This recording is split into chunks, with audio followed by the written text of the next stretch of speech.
பிரியமுதன் பொன்னங்கடற் கமலப் போதிரண்டும் என்னுடைய சென்னிக்கனியாக ஏற்றினேன் தென்புலத்தாக்கே எண்ணப்படவுடையேன்தான் அயந்தரம் பேரின்பமெல்லாம் படிதின்று நவீனர்கள் சயந்தரங்கேத்தி ராமானுஜமுனி தாளினமேல் உயர்ந்த குணத்தை திருவரங்கத் தமுதோங்கு மந்தாழியம்பும் தலித்துறை அந்தாது உபதேச நெஞ்சமே இந்தியன் குறை நமக்கு எந்திரமானார் திருநாமத்தால் முனிதந்த நோக்கிட்டு சாவித்திரியன் நம் நண்பருளை கணிதந்த செஞ்சல் கணித்திரை அந்தாதி பாடித்தந்தான் புனிதன் திருவரங்கத் தமுதாவிய புண்ணியனே சொல்லின் தடகொண்டு உணதடிப்போதிக்கு தொண்டு செய்யும் நல் அன்பரைத்தன் நாமெல்லாம் எந்தன் நாவனுள்ளே அல்லம் பகலம் அமரப்படி நல்கு அரிசமயம் வெள்ளம் பரம ராமானுஜா இது என் விண்ணப்பமே ஒருந்திய தேசம் பறையும் திரளும் புகழும் நல்ல திருந்திய ஞானமும் செல்வமும் சேரும் செருகலியால் வருந்திய ஞானத்தை வன்மையினால் வந்தெடுத்தளித்து அருந்தவன்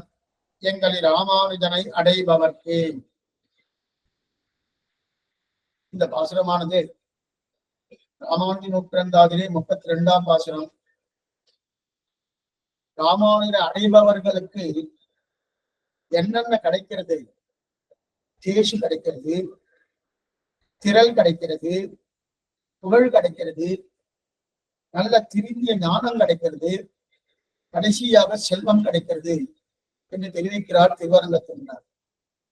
அதிலே செருகலியால் வருந்திய ஞானத்தை, இந்த செருகலி, செருகுகின்ற களி செருகலி, இந்த கலியானது நம்மை செருகுகிறது. அப்படிப்பட்ட செருகுள்ள கலியாலே இந்த ஞானமே வருந்துகிறது. ஞானம் வருந்துகிறது என்றால் ஞானத்தின் உள்ளார்கள் வருந்துகிறார்கள்.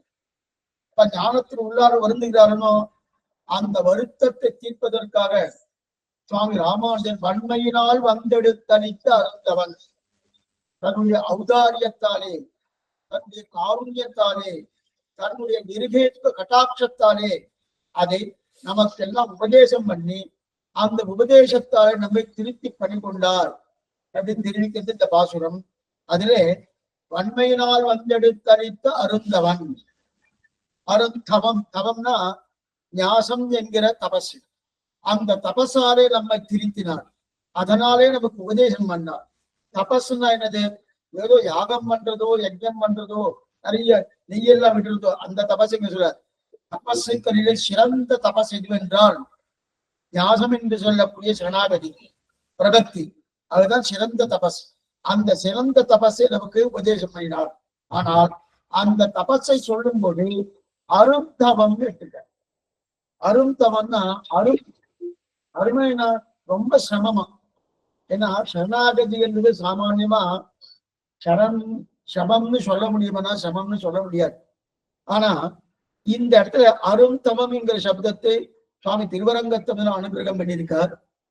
அப்ப சிரமமா சுவாமின்னா நேற்றுக்கே கொஞ்சம் பார்த்தோம். என்னன்னா சமம்னா எப்படி விதத்துல அதுக்கு இந்த சரணாகதி என்றாலே அதுக்கு நினைவு தான் முக்கியம். நம்ம நினைவு இருக்கு இல்லையா, அந்த நினைவு தான் சரணாகதி. அப்ப நம்ம செயல்பாடு என்பது கர்மஜான பக்தியோகங்கள், நினைவு என்பது சரணாகதி. அப்ப நினைத்தா போருமா, செயல்பாடு வேண்டாமான்னு? செயல்பாடு வேண்டும். ஆனா எந்த நினைவோடு செயல்பாடு வேண்டும் என்பது முக்கியம். அதைத்தான் அங்க தெரிகிறது. எந்த நினைவோடு செயல்பாடு வேண்டும் முக்கியம் இல்லையா, அதைத்தான் அருள் தவன்னு தெரிகிறார். அப்ப என்ன நினைவு இருக்கணும்? நினைவு பகவானை தவிர மற்றொரு உபாயம் கிடையாது. என்னுடைய நிலைக்கு, என்னுடைய உஜ்ஜீவனத்துக்கு நான் எதையும் பிரயத்தனம் பண்ண மாட்டேன். பிரயத்தனம் பூர்த்தியா என்னுடையது கிடையாது. அப்ப யாரு? பகவானுடைய பிரயத்தனம் அல்ல, பகவானுடைய பிரசாதத்தாலே எனக்கு அவர் அனுகிரகம் கிட்டுகிறது. பகவானுடைய பிரசாதத்தால அவனுடைய ஆனந்தத்துக்கு நான் இருக்கிறேன் என்கிற நிலைதான் இங்க தெரிவிக்கிறார். அதான் ஈஸ்வர பிரவிற்த்தி விரோதி சொப்பிரவிற்த்தின்னு தெரிவிக்கிறார். பகவான் நம்மை ரட்சிக்க வரும்போது நான் என்னை பார்த்துக் கொள்கிறேன் என்கிற நிலை இல்லையா, அது பகவான் நம்மை ரட்சிப்பதற்கு தடங்களாக இருக்கிறது. அந்த தடங்களை தள்ளிவிடணும். அந்த தள்ளிவிடக்கூடிய தன்மை தான் இது சரணாகதி, பிரபக்தி, ஞாசம் என்று சொல்லப்படுகிறது. சரி, அதுல அருந்தவம் அருந்தவம்னு சொல்லியிருக்காங்க.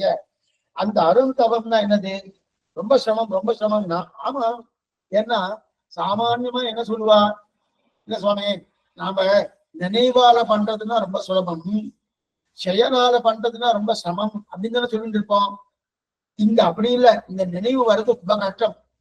ஏனென்றால் சாமானிய லோகத்தில் உள்ளவர்கள் இதை பண்ணுங்கோ இதை கிடைக்கும், இதை பண்ணுங்கோ இதை கிடைக்கும் அப்படின்னு சொன்னா அவளுக்கு ஒரு நம்பிக்கை வரும்.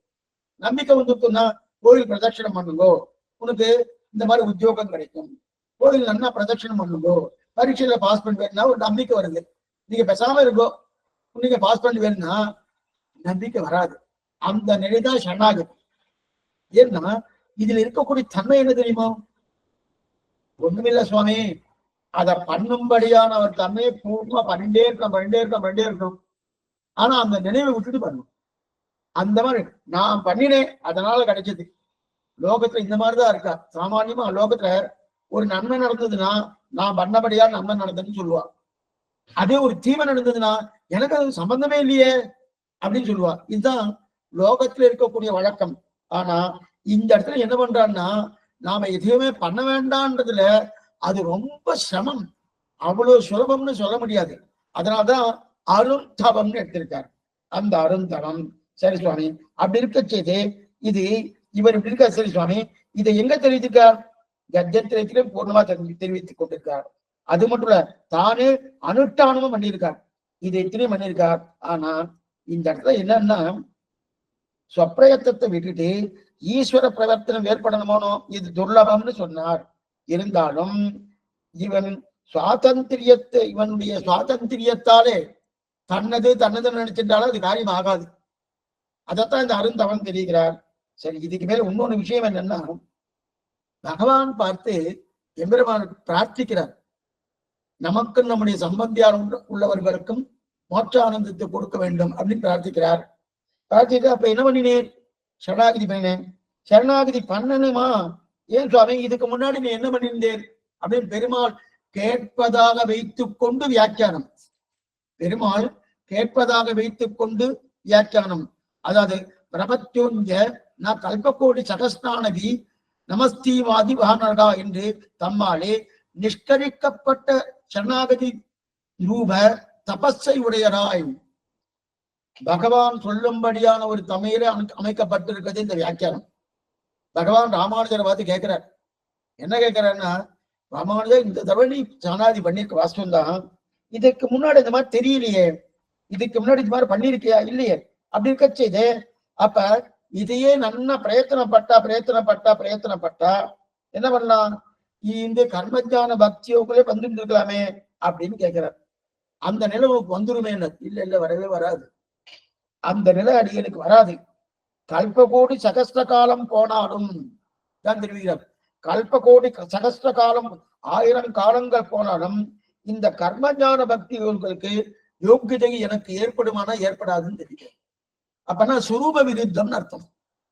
அது சுரூப விருத்தம். ஏன்னா உன்னுடைய பகவானே உன்னுடைய திருவடிகளை தவிர மற்றொன்றில் நம்பிக்கை பிறக்கப் போவது கிடையாது. ஆனா சாமானியமா என்ன சொல்லுவாங்க, நான் பண்ணா எனக்கு நம்பிக்கை சுவாமி, யாரோ கொடுக்குறாருன்னா கொடுப்பாரா மாட்டாரோ ஒரு சந்தேகம் வருமானம் இங்க எம்பெருமான. அதனால்தான் இது கட்டம் சொல்றான். சரணாகதி கட்டம் என்றதுக்கு அந்த நம்பிக்கை திட அத்தியாவசாயம் வரணும். ஆணுகூல்யஸ்ய சங்கல்பகா பிராதிகூல்யஸ்ய வர்ஜனம் ரட்சசிஷி இது விஸ்வாசகா. பகவான் ரட்சித்தே தூர்வன் என்கிற திட அத்தியாவசாயம் பரிபூர்ணமா இருக்கணுமோ. அது அப்படி 6வது 2 வார்த்தை சொல்ற. அது என்னமா சுவாமி, நீ இங்க வந்தா அது கிடைக்குமே, அங்க போனா அது கிடைக்குமே, உன்னுடைய பிரயத்தனத்தை அது பட வேண்டாமா? இதை வேற சொல்லுவா. அழுகிற குழந்தைக்கு தான் பால் கொடுக்கணும். குழந்தை அழுகவே இல்லைன்னா ஆளே கொடுக்காதீங்கன்னு. ஏன்னா அதுக்கு பசியிலேன்னு தெரியுது இல்லையா, அப்படி தெரியுப்பா இல்லையா? இதுக்கு சொல்ல வந்த அந்த மாதிரி இப்ப பகவானே நம்பெருமாளே கேட்கிறாரு, என்ன இதெல்லாம் கொஞ்சம் நீ சமப்பட்டியானா இந்த ஜென்மா இல்லாம அடுத்த ஜென்மாவோ அதுக்கு அடுத்த ஜென்மாவோ கர்மஜான பக்திகள் ஏற்படுமேன்னா அது ஏற்பட போவதே கிடையாது. அதான் தெரியும். கல்பகோடி சகஸ்ட காலம் போனாலும் இந்த கர்மஜான பக்தியின் யோகிதை அடியனுக்கு கிடைக்க போவதே கிடையாது. உன் திருவடிகளை தவிர மற்றொன்றை நம்பிக்கை பிறக்கப் போவதில்லை. இந்த சுவாமி எப்படி சொல்றாரு? கொஞ்சம் இழிவா சொல்லிக்கிறாரா அப்படின்னா பெருமையா சொல்லிக்கிறார். 2 விதத்துல பார்க்கலாம். சுவாமி உங்களை தவிர எனக்கு வேற கதி கிடையாது அப்படின்னு இழிவாவும் சொல்லலாம், அதுனா அவர்தான் எல்லாம் சுவாமி அப்படி பெருமையா சொல்லிடலாம். இப்ப இழிவா சொல்றாரா பெருமையா சொல்லிடலாம்னா இது நமக்கு புரியவே இல்லை. ஆனா இது நைச்சான சந்தானம் பாவிக்கிறா போல இருக்கு. சுவாமி தேவரீர் தான் அடியாது இதுவும் கிடையாது அப்படின்னு சில பேர்லாம் சொல்லுவாரு. தேவரீர் விட்ட வேற கதி கிடையாது சுவாமி, அதனாலதான் தேவர் இது திருவிடிவாரத்துக்கு வந்தேன் அப்படின்னு சொல்லுவான். ஆனா பண்றதெல்லாம் பின்னாடி பண்ணிட்டே இருப்பான். ஆனா அந்த மாதிரி சுவாமி சொல்ற அதுக்குதான் நைச்சான சந்தானம்னு பேரு. அந்த மாதிரி சுவாமி சொல்றாங்கன்னா அது கிடையாது. சுரூபத்தை தெரிஞ்சு கொண்டு அதன் பிரகாரம் அந்த சுரூப ஞானம் என்ன, பகவானாலேயே ரட்சிக்கப்பட வேண்டும் என்கிற தன்மை. ஏன்னா இப்ப கர்மஜான பக்தி யோகங்கள் பண்ணுவதற்குண்டான சக்தி இருக்கு, என்னால பண்ண முடியும்னு வச்சுக்கோ. அப்ப நான் பண்ணலாமா? பண்ணக்கூடாது. பண்ண முடியுமா பண்ண முடியாதான்றது இல்ல, பண்ணக்கூடாதுன்றது. சில சில வஸ்துக்கள்லாம் இருக்கு நன்னா சாப்பிட முடியும். கலஞ்சன்ன பக்ஷ எதுன்னு சொல்லுவா. உள்ளி பூண்டு வெங்காயம் இதெல்லாம் நன்னா சாப்பிட உள்ளுக்குள்ள நன்னா இறங்குறது. அதுவும் வெள்ளத்தோலா இருந்து வச்சுக்கோ இறங்குறது கூட தெரியுது. சாப்பிட ரொம்ப நன்னா இருக்கு. அது வந்துட்டு அதுக்கு ஏதோ மருந்துகள்லாம் அதுக்கு தயார் பண்றாலாமே, அந்த மருந்துடைய நிலையெல்லாம் அதுல இருக்காம சாப்பிட ரொம்ப நல்லதுன்னு சொல்லிட்டு இருக்காரு. வாஸ்தவம் தான், சாஸ்திர சம்மதம் இல்லையே. அப்ப அதை சாப்பிட்டா இறங்காதுன்னு சொல்லல, அது சாப்பிட்டா போகாதுன்னு சொல்லல, சாப்பிடப்படாதுன்னு சொல்லியிருக்கு. ஏன் சாப்பிடப்படாது? நம்ம சுரூபத்துக்கு விருத்தம். சுரூபத்துக்கு விருத்தம் அப்படின்னா நம்ம தமோ குணம் ரஜோ குணத்தை தூண்டி விடக்கூடிய வஸ்துக்கள் அது வஸ்துக்கள், அதனால அது கூடாதுன்னு சொல்றான். அதே போல் இங்க எனக்கு சக்தி இருக்கு சுவாமி, நான் பண்றேன்னா பண்ணப்படாது. ஏன்னா சக்தி இருந்தோமாம், சக்தி இல்லாமல் போனாலும் பண்ணவும் கூடாது. இப்ப இதுல என்ன தெரிவிக்கிறாருன்னா, நம்முடைய சம்பிரதாயத்தின்படி கர்மஜான பக்தியை துறந்தால் சக்தி இல்லாமையால் மட்டுமன்று. இப்ப நம்ம கர்மஜான பக்திகளை திறந்த போனோம், சக்தி இல்ல சுவாமி அதனால நான் வந்து நேரா சரணாகதி வந்துட்டேன். சக்தி இருந்தா அங்க போயிடணும், அதனால வரல. சுரூப விருத்தம் இதுதான் முக்கியம். ஏன்னா நம்முடைய சுரூபத்துக்கு அது எதிர்த்தட்டா இருக்கு. நம்முடைய சுரூபம் என்ன? அவனாலேயே ரட்சிக்கப்பட வேண்டும் என்கிறது. அவனாலே அவனை அடைதல், மற்றொன்றாலே அவனை அடைதல் அல்ல. அது மற்றொன்று அவனை அடைதல் அல்ல, அல்லது மற்றொன்றாலே அவனை அடையாது மட்டும் மற்றொன்று கிடையாது. அப்ப அவனாலே மற்றொன்றை அடைவதும் கிடையாது, மற்றொன்றாலே அவனை அடையாமல் வேறொன்று அடையறதும் கிடையாது. அப்ப அவனாலே அவனை அடைதல் பிரதானம். அதைத்தான் தெரிவித்தான் பிராட்டி சொல்றார். அவனாலே வந்து ரட்சிக்கப்பட வேண்டும். சொசக்தியை விட்டார் பிராட்டி. ஸ்ரீமத்மூர்த்தி எடுத்திருக்கார் சுவாமி பிரலோகாச்சாரியார். சொசக்தியை விட்டால் தன்னால தன்னை காப்பாற்றிக் கொள்ளக்கூடிய சக்தி உண்டு பிராட்டிக்கு, சீதா பிராட்டிக்கு. அப்படி இருந்தும் என்ன பண்ணிருக்கா? சொசக்தியை விட்டார் இல்லையா? என்னாவது தவிர இன்னொரு சாதனம் இருக்குன்னு நம்ம நினைச்சாங்கன்னா அது பிரயோஜனம் இல்லை. அப்ப சொரூப விருத்தன்னு பேரு, அது சொரூப விருத்தன் பேரு. அப்ப பிரபக்தி ஒன்றுதான். ஆகா உன் திருவடிகள் தான் உபாயம். ஆகா சரணாகதி ரூபமான தபஸ் இல்லையா, அது சுவாமியிடத்தில் உண்டு. சுவாமி எங்க சுவாமி? இது சம்ஹிதா வாக்கியங்கள் நிறைய காமிக்கிறது. என்னென்ன வாக்கியங்கள்? ததேகே உபாயதா என்ற அனன்ய சாத்தியே சுவாமியிட்டே மகாவிஸ்வாச பூர்வகம் ததேகோ உபாயதாயாந்த பிரபக்தி சரணாகதி துமைய உபாய பூதோமே பவர். இது பிரார்த்தனாமதி சரணாகதி. இந்த சம்ஹிதா வாக்கியங்கள் இருக்கு. அது மட்டும் இல்ல, சம்ஹிதா வாக்கியம் ஞாசத்துல சிறந்தது. அதாவது ஞாசம் என்ன? தபஸ்ல சிறந்தது ஞாசம் சொல்லியிருக்கணும். அது மட்டும் இல்ல, வாக்கியம் சாஸ்திர வாக்கியங்கள் இருக்கு. தபஸிலே சிறந்தது ஞாசம் என்று சொல்லக்கூடிய சரணாகதின்னு சொல்லி இருக்கு. மேற்கொண்டு சுவாமியே கர்த்தத்ரயத்தை அதன் அனுஷ்டானம் பண்ணியிருக்காரனும். இது எத்தனை அனுஷ்டானம் பண்ணி தானே அது பகவான் பிரார்த்தித்திருக்காரனும். அப்படி இருக்கச்சே இதெல்லாம் பார்க்கச்சே அப்ப பிரபக்தி தான் பிரதானம் தெரியுது. இல்லையே சுவாமி, அதே எம்பெருமானாரு ஸ்ரீபாஷ்யத்துல பக்தியை நல்லா சொல்லியிருக்காரு. ஸ்ரீபாஷ்யம் இருக்கணும், பிரம்மசூத்திரன்னு பேரு. வியாச பகவான் பிரம்மசூத்திரம் அனுப்பித்தார். அதற்கு 3 மகனியர்கள் பாஷ்யம் விட்டார்கள்.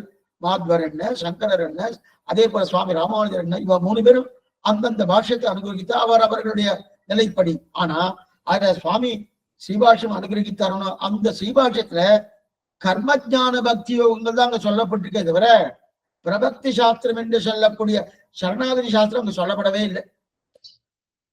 அப்ப அவரே சொல்லியிருக்காரு சுவாமி. அப்ப என்ன பண்ணிருக்கோம்? ஸ்ரீபாஷ்யத்துல பிரபத்தி எடுத்துக்கணும் இல்ல, பிரம்மசூத்திரம் என்ன சொல்லிச்சோ அதை தான் சொல்ல வந்தார். அது மட்டும் இல்ல, அந்த ஸ்ரீபாஷ்யம் என்பது யாருக்கு? வெளியாட்களுக்காக அது சொல்லப்பட்டது. அந்தரங்கர்களுக்குத்தான் சரணாகதி. சரணாகதினாலே நம்ம என்ன நினைக்கிறோம்? எல்லாருக்கும் உண்டு சரணாகதி, எல்லாருக்கும். ஆனா அந்த நிலை வந்து இதுக்கு அதிகிருத்தா அதிகாரம்னு பேரு. அதே பக்தி என்பது சர்வாதிகாரம்னு பேரு. அப்படி இருக்கச்சு பக்தி கூட சர்வாதிகாரம் சொல்ல முடியாது. இன்னும் கேட்டா சர்வாதிகாரம் சரணாகதி தான் சொல்ல முடியும். பக்தி அதிகிருத்த அதிகாரம் தான் சொல்ல முடியும். என்ன சுவாமி இப்படி மாத்திட்டேங்களா? ஏன்னா பக்தி எல்லாரும் பண்ண முடியுமானா எல்லாரும் பண்ண முடியாது. 3 வர்ணத்தவர் தான் பண்ண முடியும். முக்கியமா பெண்கள் பண்ண முடியுமானா ஸ்ரீகள் பண்றதுக்குள்ளான யோகிதை கிடையாது. அப்ப என்ன தெரியுது? அது அதிகிருத்த அதிகாரம். இன்னார் தான் பண்ணலாம், இன்னார் பண்ணப்படாதுன்னு சொல்லி இருக்கு. ஆனா பிரபக்தி அப்படி இல்லை, அது சர்வாதிகாரம். எல்லாரும் யாரு பசு மனுஷ பக்ஷிவான், யாரு வேணா சரணாதி பண்ணலாம். ஆனா எந்த பலத்துக்கு வேணா சரணாதி பண்ணலாம். ஆனா இந்த பலம்னு இல்லாம பகவானே பலம் என்று பண்ணக்கூடிய அந்த ஞாசத்தான் பிரதானம் எடுத்திருக்காரு இல்லையா? அதைத்தான் தெரிவிக்கிறார். ஆகா இது அப்பன்னா என்ன? இந்த ஸ்ரீபாஷ்யத்தில் சொல்லப்பட்ட பக்தி வெளியாட்களுக்கு, அதே அந்தரங்கரா இருக்கக்கூடிய ஸ்ரீ வைஷ்ணவாளுக்கு சரணாகதி அனுஷ்டித்து காட்டினாரனோ. அதனாலதான் இந்த சரணாகதி அருந்தவம். அருந்தவம் செருகலியால் வருந்திய ஞானத்தை வன்மையினால் வந்தெடுத்தளித்த அருந்தவன். அருந்தவன் சொன்னார். ஏன் அருந்தவன்னா எல்லாருக்கும் கிடையாது, சில பேருக்கு மட்டும்தானே கொடுத்திருக்காரு. அந்தரங்கங்களா இருக்கக்கூடிய. ஆனா அடியன் மறுபடியும் சொல்றேன், சரணாகதி தான் சர்வாதிகாரம், பக்தி தான் அதிகிருத்த அதிகாரம். நாம என்ன நினைக்கிறோம்? பக்தி யார் வேணா பண்ணணும்னா யார் வேணா பண்ண முடியாது. அதுக்கு அதிகாரம் எடுத்து வந்தவன் அத்தனை சமங்கள் பக்தியில இருக்கு. 1 2 இல்லை, 4ஆம் வர்ணத்தை விட சரணாகி பண்ணலாம். 4ஆம் வர்ணத்துல பக்தி யோகம் பண்ண முடியுமானா பண்ண முடியாது. சாஸ்திரம் கற்பதற்கு யோகத்தை படைத்தவர்கள் தான் கர்ம யோகம் என்ன, ஞான யோகம் என்ன, பக்தி யோகம் என்ன, இதை பண்ண முடியும். மத்தவா பண்ண முடியாது, இருக்கட்டும். அப்படிங்கிறதுனாலதான் அருந்தவன். அப்ப என்னன்னா ரொம்ப சிரமம். என்ன சிரமம்னா அந்த நினைவு வந்து பகவான் திருவுடைய பத்தனமோனும் அந்த நம்பிக்கை வரணும். சரணாகதிக்கு முக்கியமானது எதுன்னா இது அத்தியவசாயம். ரட்சசீதி விஸ்வாசகா, பகவான் ரட்சித்தே தீர்வன் என்கிற நம்பிக்கை பரிபூர்ணமா இவருக்கு இயற்கையா இருக்கணும். அவன் சொன்னபடியால அவ வார்த்தையை நம்பிட்டு நம்புறேன் அப்படி கூட இருக்கப்படாது. அவ வாஸ்தவம் தான், அவ வார்த்தை சொன்னபடியால சாஸ்திர வார்த்தை இருக்கு, பெரியோர்களுடைய வார்த்தை இருக்கு, பூர்வாச்சாரிய வார்த்தை இருக்கு. அந்த வார்த்தை என்ன நம்புறேன் சுவாமி, எனக்கா நம்பிக்கை இல்லை, அதுவும் கூடாது. உனக்கு சுமயம். ஏன்னா அது பலிக்குமானா பலிக்காது. நம்ம என்ன நினைக்கிறோம்? சரணாகதி நான் பண்ணிட்டேன், நான் எந்த நினைவுல இருந்தாலும் அது பலிக்குமானா அந்த மாதிரி பலிக்காது. இந்த மாத்திரை போடல, தூக்க மாத்திரை போட்டுட்டா என்ன ஆகுது? எனக்கு தூக்கம் வரப்படாதுன்னு நினைச்சுட்டு நான் அப்படியே மாத்திரை போட்டாலும் தூக்கம் வந்துடும். எனக்கு எதுவும் பண்ணாதுன்னு நினைச்சத விட அது அந்த மாத்திரைக்குண்டான தன்மையை அது பண்ண செய்யும். ஆனா அந்த மாதிரி சரணாகதினா கிடையாது. அது இருக்க வேண்டிய நிலைப்படி இருந்தா தான் தன் காரியத்தை பண்ணும். அப்படின்னா திட அத்தியவசாயம் முக்கியம். அந்த திட அத்தியவசாயம் பரிபூர்ணமா இருக்கணுமோ, அந்த இருக்கக்கூடிய தன்மையை தான் இங்க தெரிவிக்கிறார். அதனால அது கொஞ்சம் சிரமம். அதனால அருந்தவன். அருந்தவன் அப்படின்னா செருகலியால் வருந்திய ஞானத்தை வன்மையினால் வந்தெடுத்தளித்த அருந்தவன். அதுக்கு அடுத்தது எங்களி ராமானுஜனை அடைபவர்க்கே. எங்களி ராமானுஜனை அடைபவர்க்கேன்னு இது சொல்றது யாரு? திருவரங்கத்தமிழ்நாடு. அப்பெல்லாம் நமக்கெல்லாம் அந்த ராமானுஜர் இல்லையா சுவாமி? எங்க சுவாமி அப்படின்னு ஒருத்தர் பார்த்து எங்க சுவாமி சுவாமி உங்க சுவாமி தான் எங்களுக்கு சுவாமி இல்லையான்னு கேட்பறாருன்னா, அதே போலீங்க திருவரங்கத்தமிழ் என்ன எங்களி ராமானுஜனை அடைபவர்க்கேன்றனா மற்ற பேருக்கு அந்த ராமானுஜர் இல்லையான்னா, ஏன்னா எங்களுக்குத்தான் முழுமையாக கொடுத்துட்டாருன்றார் நாம் திருவரங்கத்தின. அதாவது உலகத்தார் எல்லாரும் ரட்சிப்பதற்குதான் அவதாரன்னு ஊர்ல சொல்லிக்கிறார். திருவரங்கத்தான தெரிவிக்கிறார், உலகத்தார் எல்லாருக்கும் ரட்சிப்பதற்காகத்தான் ராமானுஜருடைய அவதாரம்னு ஊர்ல சொல்லிக்கிறா. அது வெறும் வியாஜ்யம், அது ஒரு நொந்து சாத்து அப்படின்னு தெரிவிக்கிறார். எங்கள் ராமானுஜரை வந்தே. இப்ப வியாக்கியாந்த வாசியர் எங்களுடைய சுவாமியான எங்களுக்கு தம்மை முட்டூட்டாக கொடுத்தருளை வெண்ணுதல் ஞானத்தை எடுத்தருளிதை ஒரு வியாக்கியமாய் தம்மை எடுத்தருளிதைக்கு வந்தார் என்று காணும் இவரே இவர் விசந்தி அன்றிக்கே என்று பரித்ராணாய சாதுமா விநாசாய துர்குதாம் என்று பகுவசனத்தால சொல்லி அநேகம் பேரை சங்கரித்தாரம் இரண்ய ராவண ககாதிகளே பிரத்யவ அவதாரத்தாரே பிரதானராக இருக்குமா போலே லோகத்தார எல்லாரையும் உத்திரிப்பிக்க வேண்டும் என்று அவதரித்தார் ஆகினும் தம்மை ஒருவரையும் உத்திரிப்பிக்க வேண்டும் என்று அவர் அவதரித்தற்கானம் அவர் நினைத்திருப்பது ராமானுஜனை இப்படிப்பட்ட எம்பெருமானாரை அடைபவர்க்கே சமாசனம் பண்ணினவர்களுக்கு சேமசேவ யதீந்திர அவஸ்திதானாம் என்ன கனவிதிரே எங்களி ராமானுஜனை வந்து அடைபவர்க்கே என்று கிடையாது. எங்களி ராமானுஜன் மற்ற பேருன உண்டு. ஆச்சரியமான ஒரு திருட்டானந்தம் தெரிவிக்கிறார். என்ன திருட்டான்னா மற்ற பேருக்கு உண்டு, ஆனா பிரதானமா எனக்கு தான். இது ஒருத்தரும் சொல்லிக்கலாம். அடியேன் பேசிட்டே இருக்கேன் சுவாமி எனக்காக தான் ராமானுஜர் அவதாரம். என்னை திருத்தும் பொருட்டு இவ்வளவு நீச்சனான நான் என்னை திருத்தும் பொருட்டு தான் ராமானுஜர் அவதாரம் பண்ணார். தாராளமா சொல்லிக்கலாம், நீங்களும் சொல்லிக்கலாம். அதே போல இப்ப திருவரங்கத்தை என்னன்னா எங்கரி ராமானுஜன் எனக்காக அவதாரம் பண்ணாருன்னு தெரிவிக்கிறாரியா. இந்த மாதிரி உண்டான்னா இது ஒரு திருட்டாந்தம் சொல்றார். எடுத்துக்காட்டு என்ன திருட்டாந்தம்னா பரித்ராணாய சாதுனாம் விநாசாய துஷ்டிகாம் தர்ம சம்ஸ்தாபனாதாய சம்பவாமி யுகே. நான் கண்ணன் சொல்றார், நான் திறக்கிறேன் துஷ்குதிகள் எந்தெந்த துஷ்குதிகள் அந்த துஷ்குதம் விநாசாய துஷ்குதாம் துஷ்குர்த்திகளை கொள்வதற்காக நான் பிறக்கிறேன். இது பொதுவான வசனம், பொதுவான சொல்லப்பட்டது, இது கண்ணனுடையது. ஆனால் இந்த இடத்துல துஷ்பிரதிகள் இருக்கு இல்லையா, யாரெல்லாம் துஷ்பிரதிகள் தீவர்கள் பேர். பகவானுடைய அவதாரம் யாருக்காக? ராவணனை கொள்ளணும், கும்பகர்ணனை கொள்ளணும், சிசுபாலனை கொள்ளணும், கம்சனை கொள்ளணும். இதுக்காக தான் பிதாமா எடுத்திருக்காரு. ஆனா அதான் துஷ்குருதிகள் பேரு. விநாசாய துஷ்குதாம் அந்த துஷ்குருதிகளை அவளை கொள்வதற்காக பகவானுடைய அவதாரம். ஆனா துஷ்குருதிகள்னு கொடுக்கல, பகுவசனம். பகுவசனம் பன்மை, பன்மையில சொல்லப்பட்டிருக்கு இல்லையா. அப்ப ஒருத்தரை கொல்லல, நிறைய பேரை கொண்டிருக்காரு. அப்ப நிறைய பேருக்கு மூலபலத்தை அழிச்சான் ராவன். ராவணனுக்கு இருக்கக்கூடிய மூலபலம் இருக்கணும், அந்த மூலபலத்தையும் சேர்த்து அழிச்சிருக்கான ராமனும். இப்படி கொண்டிருந்தாலும் பிரதானமா நம்ம சொல்றோம், என்ன சொல்றோம்னா இவாளை அழிக்கிறதுக்காக இவா அவதாரம், ராவணனை அழிப்பதற்காக ராவண அவதாரம் சொல்றோம். இப்ப இந்த இடத்துல பாருங்க, இரண்ய கசிப்புன்னு சொன்னாலே நரசிம்ம அவதாரம் சொல்றோம், ராவணன்னு சொன்னாலே ராமாவதாரம் சொல்றோம், கண்ணன்னு சொன்னாலே கம்ச அவதாரம், கண்ணன்னு சொன்னாலே கம்சம்னு சொல்றோம். ஏன்னா கம்சன் மட்டும் நான் கொண்டிருக்கான் கண்ணன், பூதனா என்ன, அதே போல இருக்கக்கூடிய சகடாசுரன், பிரம்பாசுரன், கேசிகன், யாரார் உண்டோ எத்தனை பேர் வந்திருக்கா, அத்தனை பேரும் கொண்டு இருக்கானோ. ஆனா இதெல்லாம் சொல்றதே இல்லை. கம்சன வதம் பண்ணுவதற்காக கண்ணனுடைய அவதாரம் சொல்றோமோ. அப்ப கண்ணன் என்றாலே கம்சவதம்னு சரித்திரம் சொல்றோம். இது அதுல எங்க சொல்லுது, விநாசாய துஷ்குருதாம். அப்ப எல்லாரும் கொள்வதற்காக தான் கண்ணனுடைய அவதாரம். யாரெல்லாம் தீயவர்களோ அந்த தீயவர்களை கொள்வதற்காக. ஆனா இந்த சரித்திரம் சொல்றச்சே முக்கியமா ராமாவதாரம்னு சொன்னாலே ராவணன்னு சொல்றார், நரசிம்ம அவதாரம்னு சொல்றச்சே இரண்ய கசிபன்னு சொல்றார். அதே போல கண்ணனுடைய அவதாரம் சொல்ற கம்சன்னு சொல்றா இல்லையா, அதைத்தான் இங்க. ஆனா முக்கியமா சில பேரை சொல்றதுக்கு இல்லையா சரித்திரத்துல. அதே போல இங்கேயும் ராமானுஜர் எல்லாரையும் உத்தரிப்பதற்காக தான் அவதாரம் பண்ணார். இது போல எப்படி பகவான் சிசுபாலன் என்ன, அதே போல இருக்கக்கூடிய ராவணன் என்ன, கும்பகர்ணன் என்ன, கம்சன் என்ன, இரண்ய கசிப்பு என்ன, இவாளுக்காக அவதாரம் பண்ணியிருக்காரா இல்லையா. ஆனா மற்ற பேரையும் கொண்டு இருந்தாலும் பிரதானமா இவ்வாறு எடுத்திருக்கா போல. அதே போல இங்கேயும் எல்லாரையும் எடுத்திருந்தா கூட பிரதானமா யாரு, என்ன ரட்சிப்பதற்காகத்தான் ராமானுஜனுடைய அவதாரம். இதுதான் அதான் எங்களி ராமானுஜன். இதான் ரொம்ப முக்கியம்.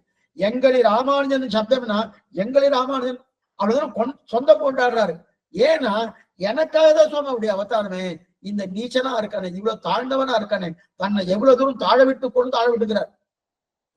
எது போல ராமாவதாரம் ராவணனுக்கு மட்டும் அல்ல, 14,000 ராட்சசர்களை கொண்டு இருக்கார். அப்படி அதெல்லாம் சொல்றது இல்ல, ராவணன் எடுத்துக்கிறா இல்லையா? அதே போல இங்க ராமானுஜர் எல்லாருக்காக அவதாரம் பண்ணியிருந்தாலும் பிரதானமா என்ன எடுத்துக்கிறது. அதனாலதான் எங்களி ராமானுஜன். ஏன்னா எல்லாரும் எடுப்பதற்காக பிறந்திருந்தால் அப்ப பல பேரை கொண்டதில் ராவணன், கம்சன், சிசுபானன் இவெல்லாம் பிராதானம் ஆமா போல அவெல்லாம் பிராதானம் ஆயிட்டாலும் பகவானுக்கு. அதே போல நான் தான் என்னை உத்திரணம் பண்ணுவதற்காக பிராதான்யமாய் வந்தார். வந்த இடத்துல மற்ற பேர் ரட்சித்தார். எனக்காக தான் வந்தார். வந்த இடத்துல என்ன பண்றார்? மற்ற பேர் ரட்சித்திருக்கார். அப்பனா இதுல இருந்து என்ன தெரியுதுன்னா, எனக்காகத்தான் இது பிரதானமா எடுத்துட்டாரு. எனக்காக தான் பிரதானம். ஏன்னா அவ்வளவு கேவலமானவன், அவ்வளவு நீச்சன். அப்படி நீச்சனமா என்ன உத்திரணம் பண்றதுக்காக பிரதானம் சுவாமியுடைய பிரயோஜனம். ஆக இதுதான் திருவரங்கத்தவதனுடைய நினைவு. திருவரங்கத்தவன நினைவு, இந்த நினைவு இல்லையா, என்னை எவ்வளவு தாழ்ந்தாரு ராமானுஜன், அதனையே அதை உத்தரிப்பித்த. ஏன்னா அவ்வளவு மோசமா நான் இருக்கேன், நான் அவ்வளவு மோசமா நான் இருக்கேன்னு அவருக்கே தெரிஞ்சிருக்கு. தெரிந்தபடியாலே என்னை உத்திரணம் பண்ணுவதற்காக என்னை தாழ விட்டு கொண்ட என்னை உத்திரணம் பண்ணுவதை எங்களி ராமானுஜன் தெரிவிக்கிறார். எங்களி ராமானுஜனை வந்தெய்தினரே, வந்தெய்தினரே அடைபவர்க்கே, எங்களி ராமானுஜனை அடைபவர்க்குன்னு. அப்ப சமாசீனம் பண்ணினவர்களுக்கே இருக்காரு. சமாசீனம் பண்ணினா சாமானியம் சமாசீனம் என்ன, ரெண்டு அர்த்தங்கள் உண்டு. சமாசீனம் என்கிற சப்தத்துக்கு ரெண்டு அர்த்தங்கள். இது ரூடி அர்த்தம், யௌகிக அர்த்தம் ரெண்டு உண்டு. பிரசித்தமா இருக்கக்கூடிய அர்த்தம் உண்டு, அந்த சப்தத்துக்குண்டான அர்த்தம் ஒண்ணு. அந்த ரெண்டு உண்டனும். இதுல ரெண்டையும் சொல்றேன். சமாசீனம் என்ன, சுவாமி ராமானுஜர் திருவடியை பற்றினவர்களுக்கு சமாசீனம் பண்ணினா அப்படின்றான். ஆனா சமாசீனம் என்கின்ற சொல்லுக்கு உலகத்தில் எப்படி வழங்கப்படுதுன்னா, ராமானுஜ சம்பந்தத்தை சாமானியமாக பஞ்சசம்ஸ்காரம் மூலமா பெற்றவர்களுக்கு வைத்துக் கொள்வோம். ஆனா இது ரெண்டு உண்டு. ராமானுஜ சம்பந்தத்தை எப்படி பெறுறோம்? பஞ்சசம்ஸ்காரம் மூலமா பெறுறோம். இது ஒரு அர்த்தம். இன்னொன்னு, நாம் திருவடிகளை பற்றினவர்களுக்கு சமாசீனம் ஆயிடுச்சுன்னு அர்த்தம். அதையும் சொல்லணும். இரண்டு அர்த்தங்கள் தெரிவிக்கிறது. இது எங்க தெரிவிக்கிறது? காலத்ரயேபி கர்ணத்ரய நிர்மிதாபி பாபசேஷ சரணம் பகவத் சமைவா சாசத்வயைவ கமலா ரமணேட்சிதாய அப்படின்னு தெரிவிது. சேமஸ்ரீ பவ யதீந்திர பவஸ்மிதானாம் தெரிவிக்கிறார். அப்ப யாரெல்லாம் யதீந்திரனுடைய திருவடி தாமரைகளை பற்றினார்களோ அந்த பற்றுவதேதான் அவர்களுக்கு சேமம். சுவாமி திருவடி தாமரை பண்ணிட்டேன், பற்றினதுக்கு அப்புறம் என்ன கிடைக்கும்? பற்றினதுதான் சேமம், பற்றினதே பலன். பற்றினதுக்கு அப்புறம் வேற என்ன கிடைக்கும் பார்க்க வேண்டாம். அதான் தெரியாது. அந்த திருவடி தாமரைகளை பற்றுவதே சேமம். அப்பனா பற்றுதல் ஒன்று வாழ்வுதல் ஒன்று அப்படின்னு கிடையாது. பற்றிதமே பற்றினதுக்கு அப்புறம் வாழணும் அது கிடையாது. பற்றுதலே வாழ்க்கை. நேற்று கொண்டு பார்த்தோமனோ, தொழுகையே எழுகை, எழுகையே தொழுகை, துயரறு சுடனடி தொழுதலன் மனன்னு பார்த்தோமனோ, தொழுகையை எழுகை எழுகையே தொழினா. அப்ப பற்றினாலே வாழ்ந்துதான். சுவாமி திருவடி பத்தினே சுவாமி பத்தினே தவிர ஒண்ணு இருக்கணும் அவளுக்கு ஆனந்தமா இல்ல சௌக்கியமா இல்லைன்னு சொல்ல முடியுமான்னா பத்தினதே சௌக்கியம் தான். அதான் பத்தினாலே வாழ்ந்தேதான். ஆக எங்களை ராமானுஜன் அணைபவர்க்கே மேற்கொண்டு, சரி சுவாமி எங்களை ராமானுஜன் அணைஞ்சினேன், அடைஞ்சதுக்கு அப்புறம் எனக்கு என்ன கிடைக்கும்? இது ரொம்ப முக்கியம். சில பேர்லாம் காலட்சேபம் கேட்டா என்ன கிடைக்கும், சேவா காலத்துல உட்கார்ந்துட்டா என்ன கிடைக்கும், சகஸ்ரநாமம் பாராயணம் பண்ணிட்டா என்ன கிடைக்கும், இந்த கோயிலுக்கு போனா என்ன கிடைக்கும், இத்தனை பிரதட்சணம் பண்ணா என்ன கிடைக்கும். ஏன்னா பலனை சொன்னாதான் அது அதுக்கு உண்டான. ஒண்ணுமில்லை சுவாமி, நாமே நம்முடைய காலட்சேபமே இது கிரந்த காலட்சேபம். கிரந்த காலட்சேபம் இது கிரந்த காலட்சேபம் இல்லாம, சம்பிரதாய காலட்சேபம் இல்லாம எல்லாரும் வாங்கோ, உங்களுக்கு இந்த நிலையா இந்த நிலையா உங்களுக்கு இந்த நிலையை உங்களுக்கு சொல்லிடுறேன், அதபடி நீங்க பண்ணீங்கன்னா இந்த பலன் உனக்கு கிடைக்கும் அப்படின்னு ஒரு காலட்சேபம் பண்ண ஆரம்பிச்சு வச்சுக்கேன். நிறைய பேர் வந்து நிறைய பேர் இதுக்கு ஈயத்துக்காக இது இந்த ராமானுஜம் இருந்தாதையோ அதே போல இருக்கக்கூடிய ஏனைய கிரந்தங்களோ சம்பிரதாய கிரந்தங்களோ யூடியூப்ல எல்லாம் போட்டிருக்கா, நிறைய பேர் பாக்குறா. ஆனா நம்ம கிரகணத்தை பத்தி ஒரு நாள் பேசணும். கிட்டத்தட்ட ஒரு 100-200 மடங்கு பேர் பார்த்திருக்கா. அப்பனா 1000-2000 பேர் பார்த்திருக்கா. அந்த அளவுக்கு இதை பாக்குறாங்கன்னா பாக்க. ஏன்னா ஏதாவது ஒரு காமியார்த்தமா கிடைக்கிறதா, ஏதோ கிடைக்கிறதா இல்லையே. அதான் இங்க பாக்குறாங்க. இங்க என்ன இதுன்னா, இப்ப நான் இதெல்லாம் சொன்னேனே சுவாமி, என்னன்னு சொன்னேன்? இந்த ராமானுஜ திருவடி பத்தினா என்ன கிடைக்கணும்? ஏதோ ஒன்று கிடைக்கணும். அது கிடைக்கிறதெல்லாம் சொல்லுங்க, நான் திருவடி பத்திரேன். கிடைப்பதே திருவடியை பற்றுவதே பிரயோஜனம்னா எனக்கு வேணுமே சுவாமி. என்ன கிடைக்கும்? அதைத்தான் தெரிவிக்கிறார். பொருந்திய தேசம் பொறையும் திறனும் புகழும் நல்ல திருந்திய ஞானமும் செல்வமும் சேரும். இப்ப முதல், அதாவது முன்னாடி இருக்கக்கூடிய வாக்கியத்தை பின்னாடி தள்ளி, பின்னாடி இருக்கக்கூடிய வாக்கியத்தை முன்னாடி தள்ளி. அப்ப பின்னாடி இருக்கக்கூடிய வாக்கியத்துக்கு இது வரைக்கும் வியாக்கியானம் பார்த்துட்டோம். எது வரைக்கும்? ஆச்சரியமான ஒரு தெரிவிக்கிறார். எங்கிருந்து பார்த்தோம்? செருகடியால் வருந்திய ஞானத்தை வன்மையினால் வந்தெடுத்தளித்து அருந்தவன் எங்களில் ராமானுஜனை அடைபவர்க்கே. இது வரைக்கும் வியாக்கியானம் பார்த்தாச்சு. இது இழந்தப்பட ராமானுஜனை அடைந்த பிறகு நமக்கு என்ன கிடைக்கும்? ஏதோ ஒரு புருஷார்த்தம் கிடைக்கணுமானோ? என்ன புருஷார்த்தம் கிடைக்கும்?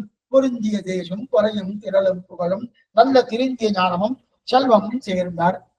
முக்கியமா நமக்கு தேவை.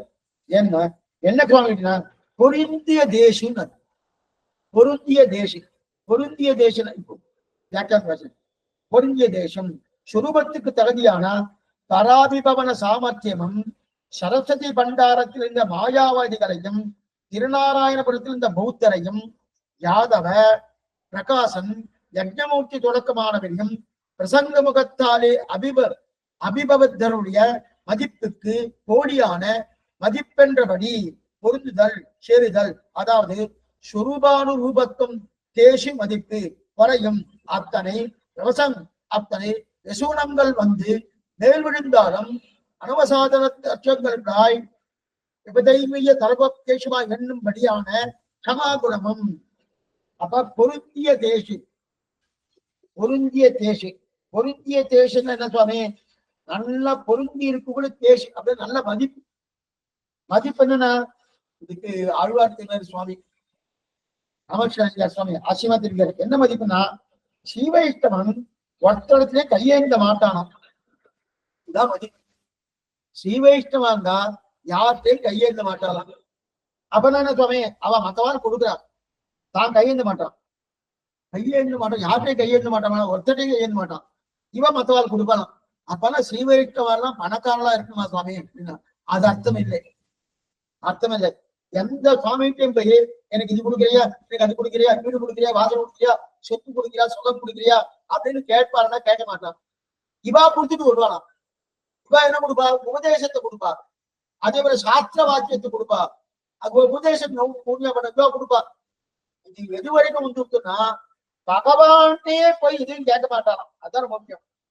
பகவான்கிட்ட போய், பகவானே எனக்கு வீடு கொடுக்குறியா, எனக்கு வாசல் கொடுக்குறியா, எனக்கு மனைவி கொடுக்குறியா, எனக்கு சொத்து கொடுக்குறியா, எனக்கு உத்தியோகம் கொடுக்குறியா, எனக்கு சந்தான பிராப்தி கொடுக்குறியா அப்படின்னு ஸ்ரீவைஷ்ணவா பிரார்த்திக்க மாட்டான். வெளி மனுஷாட்ட பிரார்த்திக்க கூடிய தன்மை அது வேறு. அவள் தான் பிரார்த்திக்க மாட்டேன் சொன்னேன். ஏன்னா வெளி மனுஷாலாம் வேணாம், அவெல்லாம் ஏதாவது கொடுத்துட்டு நான் தான் கொடுத்தேன் அதாவது இந்த மாதிரி அப்படின்னு அந்த வார்த்தை சொல்லுவதற்காக பிரார்த்திக்க மாட்டேன், கேட்க மாட்டேன்னு சொல்லிக்கலாம். பகவான்கிட்டே பிரார்த்திக்க மாட்டான். பகவான்கிட்ட பிரார்த்திப்பான்னா பிரார்த்திக்க மாட்டார். என்ன சுவாமி அந்த இன்னொரு உண்டானா இந்த ஆண்டாள் தெரிவிக்கிறாளே, கூடி கொடுத்து ராஜா எடுத்துருவா. நாங்கள் கொள்வார் அன்று நீ கொல்லாமல் போகாது. நாங்கள் கொள்வார் என்று நான் உங்ககிட்ட பிரார்த்திக்க வரல. என்ன வந்தோம்? நீ கொடுக்கறத வாங்கிறதுக்கு வந்தோமா? இல்ல, நான் கொடுக்கறத நீ வாங்கிக்கோ. என்ன தைரியம் வேணும். அதுதான் பாராத்தியம் ஸ்வம் சுத்தி சதசீல சித்தம் அத்தியாபயந்தி அப்படின்னு வம்பு பண்ணி பகவானுக்கு கைங்கரியம் பண்றான். அந்த கைங்கரியனை நான் கொடுக்குறேன், நீ வாங்கிக்கோ அப்படின்னு கட்சி, நீ எனக்கு ஒண்ணும் கொடுக்க வேண்டாம் அப்படின்னு தெரிவிக்கிறா இல்லையா? நாங்கள் கொள்வான் என்று நீ கொல்லாமல் போகாது. என்னவோ கொடுக்குறேன் நீ வந்துட்டு இருக்கே. கண்ணனை பார்த்து சொல்ற ஆண்டார், கொடுக்குறேன்னு வந்து நிக்கிறாயே. உங்களிடத்துல வாங்கறதுக்காக நாங்க கையேந்தி வரல. உங்ககிட்ட வாங்கறதுக்காக தைரியமா பேசலாம், எந்த தவறு கிடையாது. உங்ககிட்ட வாங்கறதுக்காக இதுதான் ஸ்ரீவைஷ்ணவ லட்சணமே. ஸ்ரீவத்ன பூஷண திவ்ய சாஸ்திரத்தை பூர்ணமா இதான் தெரிவித்திருக்கு. அப்படி இருக்கச்சே உங்ககிட்ட வாங்கறதுக்கு வரல, கொடுத்துட்டு போக வந்தோம். உங்ககிட்ட கையெழுத்து வரவே கிடையாது. என்னைக்கா ஒரு நாள் உங்ககிட்ட கையெழுந்து இருக்குமா? ஆண்டாள் கேட்கிறான். என்னைக்கா ஒரு நாள் உங்ககிட்ட கையெழுந்து இருக்குமா? எங்களுக்கு ஒருவில் காலமெல்லாம் உடனாய் மன்னி வரவிழா அன்பை செய்ய வேண்டும். நான் சர்வதேச சர்வகால சர்வ அவஸ்தோசித்த சகலவிதமான கைங்கர்களை பண்ணிதான் பழக்கமே தவிர கையேந்தி வாங்கி எங்களுக்கு பழக்கமே கிடையாது. என்னைக்கு ஏன்னா நாடுதரும் பொழில் மாநிலம் சோழநம்பிக்கு நான் நூறுதடா வெண்ணை வாய்நேந்து படாது இவதான் கொடுத்துருக்கா. ஆண்டாள் தான் கொடுத்தார், வாங்கி வாங்கி சாப்பிட்டார். சுந்தர தோழியா என்று சொல்லக்கூடிய அந்த ஆச்சரியமா அழகரம் பெருமான் அப்படி இருக்க செய்து அப்ப இவருக்கு பழக்கமே கிடையாது. ஆகா, அப்படிப்பட்ட நிலை கையேந்திகளுக்கு பழக்கமே கிடையாது. அதான் அந்த அதுதான் இது தேஜஸ், அதுதான் சிலது. அதனாலதான் அந்த காலத்துல அது இப்ப சொன்னேன்றதுக்காக இது நீங்க ஒரு பிரமாணமா எடுத்துக்க வேண்டாம். அந்த காலத்துல சில சில பகவதாலாம் இருக்காது. அதாவது பிராமணர் அல்லாத ஸ்ரீ வைஷ்ணவர்கள் இருக்காருன்னு அவெல்லாம் ஏன் பிராமணர்களாக ஸ்ரீ வைஷ்ணவராகட்டும், பிராமணர் அல்லாத ஸ்ரீ வைஷ்ணவராகட்டும் வெளியில இன்னொரு இடத்துக்கு உத்தியோகம் போக மாட்டான். வெளியில இன்னொரு இடத்துக்கு உத்தியோகம் போக மாட்டான். அவனுக்கு அடிமையை நான் ஏன் சுவாமி இருக்கணும்? நான் பகவானுக்கே நான் என்ன பண்ணிட்டு இருக்கேன், பகவானுக்கு அடிமை. ஆனா பகவான்கிட்டே நான் எதையும் வாங்கிட்டான்னு சொல்லிட்டு இருக்கேன். அவன் கொடுக்குற சம்பளம் நான் வாங்கிக்கணுமா? வேண்டாமே. அப்ப எப்படி சாமி நடக்கும்? எப்படி நடக்கும்னா, தானே ஏதாவது இந்த பொருளாதாரம் அரிசி பருப்பு இதெல்லாம் அதெல்லாம் விவசாயம் பண்ணிப்பா, இல்ல வேற ஏதாவது வியாபாரம் பண்ணிப்பா. அந்த மாதிரி இருக்குமே தவிர இவ ஏதாவது ஒரு உத்தியோகத்தை போய் இது பண்ணா அநேகமா உத்தியோகம்னா வாத்தியார் உத்தியோகமா இருக்கும். ஏன்னா வாத்தியார்னு உபதேசம் அது பண்ணலாம். மற்றதெல்லாம் அநேகமா அந்த மாதிரி உத்தியோகத்துக்கெல்லாம் ஒவ்வொருத்தர் அந்த காலத்துல அநேகம் சொல்றது குறைவு. அதுக்கு காரணம் இதுதான். நாங்கள் கொள்வார் என்று நீ கொல்லாமல் போவதும் திரும்பிக்கிற இல்லையா? அப்படி இருக்கச்சே தேஜஸ் கிடைக்கிறது. அதான் பொருந்திய தேசு. அப்ப ராமானுஜனுடைய குமுடிய பக்தியாச்சுனாலே உனக்கு என்ன கிடைக்கிறது? ஒண்ணுமே இல்லை சாமி, பகவான்கிட்ட கையெழுந்தப்படாதுன்னு கிடைக்கிறது. இது ஒரு பரிச, இது ஒரு புருஷார்த்தமானா அதோட இதை வேணும். அவன்கிட்ட அவனை தவிர மற்றது பிரார்த்திக்கலாம்னா கிடைக்கும். நீ வந்தா போகும், வெறும் வேண்டாம் தெரிவிக்கிற அது கிடைக்கிறது. சரி சுவாமி, இந்த தேஜஸ் இருக்கு இல்லையா, இந்த தேஜஸ் என்கிற சப்தமே சம்ஸ்கிருத சொல். அந்த சம்ஸ்கிருத சொல் அந்த வட சொல்லுடைய விகாரம் தான் தேசு, பொருந்திய தேசு. பொருந்திய தேஜஸ்ன்னு நம்ம பாசனத்துல கிடையாது, பொருந்திய தேசுன்னு இருக்கு இல்லையா? அப்ப அது அந்த தேஜஸ் என்கிற சப்தம் தேசுன்னு பிரயோகப்பட்டுப்படுது. தேஜஸ்னா என்ன சுவாமி? தேஜஸ் பஞ்சபூதங்கள் பஞ்ச தன்மாத்திரைகள் இருக்கு இல்லையா? பிருத்திவி அப்பு தேஜஸ் வாயு ஆகாசம் இருக்கணும். அல்ல பிருத்திவி அப்பு தேஜஸ் மூன்றாவது, அந்த தேஜஸ் தான் அது. அப்ப இதுல மூணாவது குணம் தான் தேஜஸ். அக்னி நன்னா கொழுந்து விட்டு எரியுதணும், அதனுடைய தன்மைகள் தான் தேஜஸ். அந்த தன்மை தான் தேஜஸ். அப்ப அந்த தேஜஸ் கிடைக்கும். அந்த தேஜஸ் பொருந்திய தேஜஸ். அப்ப தேஜஸ் தெரியுமே, பொருத்தமான தேஜஸ். பொருந்திய தேஜஸ் என்ன அர்த்தம்? நான் பகவானுக்கு அனன்யார்க சேஷபோதன் என்கிற அந்த சுரூபம் நமக்கு கிடைக்கிறது. பகவானுக்கே ஆட்பட்ட தன்மை, அதான் என்னுடைய சுரூபம். அப்படிப்பட்ட சுரூபம் எனக்கு கிடைக்கத்தான் பொருந்திய தேஜஸ். பொருத்தமாக இருக்கு. தேசு கிடைச்சிட்டு என்ன தேசு? பகவான் கையெழுத்து மாட்டேன்னு எடுத்துட்டு ஆனா அது எப்படி இருக்கும்? பகவானை தவிர மற்ற பேருக்கு நான் அடிமை கிடையாது. உன்னால் அல்லால் யாவராலும் ஒன்றும் குறை வேண்டேன். அதுதான் அனன்யார்க சேஷபோதன் இல்லையா? அதுதான். அதுக்கு மேல அதற்கு தகுந்ததான பர அபிபவன சாமர்த்தியம், பர அபிபவன சாமர்த்தியம், பராபிபவன சாமர்த்தியம்னு பேரு. பராபிபவன சாமர்த்தியம் அப்படின்னா எதிரிகள் யார் வந்தாலும் பராபிபவன சாமர்த்தியம். எதிரிகள் யார் வந்தாலும் சின்ன பின்னமா பண்ணக்கூடிய சௌரிய வீரிய பராக்கிரமம் பகவானுக்கு இருக்கு. எதிரிகள் யார் வந்தாலும் அந்த எதிரிகளை சின்ன பின்னமாக்கும் பொழுது ஒருவர் இருவர் ஓர் மூவரன் என்று உருவகரந்து உள்ளந்தோறும் தித்திப்பான ஆழ்வார் பாசனம். எதிரிகள் யாராக இருந்தாலும் அவரை சின்ன பின்னமா ஆக்கிறாரனோ அந்த பராபிபவ சாசனம் வீரிய சௌரிய பராக்கிரமம் இருக்கணும். அதே போல தேஜஸ் நமக்கு அப்படின்னு நம்ம பொருள்றார். அப்புறம் நம்ம கத்தி எடுத்துப்போமா, சக்கரத்தை எடுத்துப்போமா அப்படின்னா அது அர்த்தம் இல்லை. எதிரின்னா நம்ம கூட எதிரி இருக்கா சுவாமி? பகவானுக்குன்னா அசுரால் ராட்சசாலாம் எதிரி இருக்கா? நமக்கு எதிரியா இருக்கன்னா இந்த இடத்துல ஜாகிரதையா சொல்றா பாருங்க, பொருந்திய தேசுன்னு சொல்றான். ஏன்னா வெறும் தேசு சொல்ல, பொருந்திய தேசு. பொருந்திய தேசம்னா அடிமைத்தனத்துக்கு எதிர்த்தட்டாக இருக்கக்கூடிய எதிரிகள். அது என்னமா சுவாமி? பகவானுக்கு நீ அடிமைன்னு சொல்லிட்டு மனுதர்ம என்னமா சொல்றது? சேவா ஸ்வவிருத்திக்குன்னு சொல்லிருக்கு. நீ சேவை பண்ணாலும் நாய் தொழில்னு சொல்லியிருக்கு. அப்ப அடிமைன்னு சொல்லப்படாதுன்னா அந்த மாதிரி எதிரிகள் இருக்கா இல்லையா, அந்த எதிரிகளை வீழ்த்துவதற்காகத்தான் என்னது பொருந்திய தேசி. தேசம்னா என்ன, பராபிபவன சாமர்த்தியம் வேணும். பராபிபவன சாமர்த்தியம்னா எதிரிகளை வீழ்த்தணும். நமக்கு யாரு கத்தி வச்சுட்டு இருக்கோ எதிரிலாம் இல்ல, நீ போய் அந்த பகவானுக்கு அடிமைன்னு சொல்லிட்டு இருக்கிறேன், அதெல்லாம் ஒண்ணும் கிடையாது, எல்லாம் ஒண்ணு, நீயும் அவரும் ஒண்ணு, பிரம்மமும் நானும் ஒண்ணு அப்படின்னு சில பேர் சொல்லிக்கிறார்களோ, அது தவறு. அந்த மாதிரி கிடையாதுன்னு இருக்கிறதா அந்த எதிரி. அவர்களே நன்றாக அடக்கக்கூடிய தேஜஸ் வேணுமோன்னு, அதுதான் பொறுமையா. அப்ப யார் நமக்கு பகவானுக்கு எதிர்த்தட்டா பேசுறாளோ அவரெல்லாம் அடக்கணுமோனோ அந்த தேஜஸ். சொரூபத்துக்கு தகுந்தாற் போல தேஜஸ் வருமானா வரும். சுரூபத்துக்கு தகுந்தவ தேஜஸ், பொருந்திய தேஜஸ் இருக்கு இல்லையா, சொரூபத்துக்கு தகுந்தவ தேஜஸ் வருமானா நாமெல்லாம் வைதிகர்கள். வைதிகர்கள்னா நம்ம உடனே என்ன நினைப்போம்னா, சாமான்யமா வைதிகர்னா இப்ப பிராமணாலா அப்படின்னா இல்லையா, பிராமணாளுக்கும் வைதிகால் சப்தத்துக்கும் சம்பந்தமே இல்லை. சூத்திரம் கூட வைதிகம் தான். வைதிகால்னா என்னது அர்த்தம், சாஸ்திரம் சொன்னபடி அவரவருடைய வர்ண தர்மத்தை அனுஷ்டிக்கிறானோ அவள வைதிகன்னு அர்த்தம். சில சப்தங்கள்லாம் நம்ம கொஞ்சம் தவறான கண்ணோட்டத்தோடு பார்க்கணும். அதுக்கு என்ன காரணம்னு எனக்கு நிறைய ஆராய்ச்சி பண்ணி பார்த்தேன். சிலதெல்லாம் அங்கங்க மாறி இருக்கு. வைதிகால் சுவாமி, அவர் வைதிகர் சுவாமின்னு அவர் 4ஆம் வர்ணத்தவராச்சார். பரம வைதிகர் சுவாமின்னு ஒரு சுவாமி சொன்னார். பக்கத்துல உள்ள சொல்றார் சுவாமி, அவர் சூத்திர சுவாமி, அவருக்கா வைதிகம் சொல்லி இருக்கிறேன். சூத்திரர் வைதிகர் ஆக முடியாதுன்னு இருக்கு. சாஸ்திரம் பண்ணபடி அவளுக்கு வர்ண தர்மம் இருக்கு.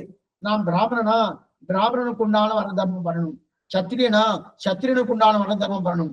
வைசியனா, வைசியனுக்கு உண்டான வர்ண தர்மம் பண்ணணும். சூத்திரனா, சூத்திரனுக்கு உண்டான வர்ண தர்மம் பண்ணணும்.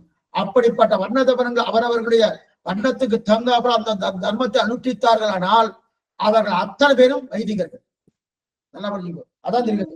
அப்ப வைதிகர்கள் இருக்கு இல்லையா, அப்ப இப்ப வைதிகர்கள் நாம் எல்லாரும் வைதிகர்கள். அப்ப என்னன்னா, வைதிகர்னா சாஸ்திர சம்மதப்படி இருக்கிறோம் அர்த்தம்.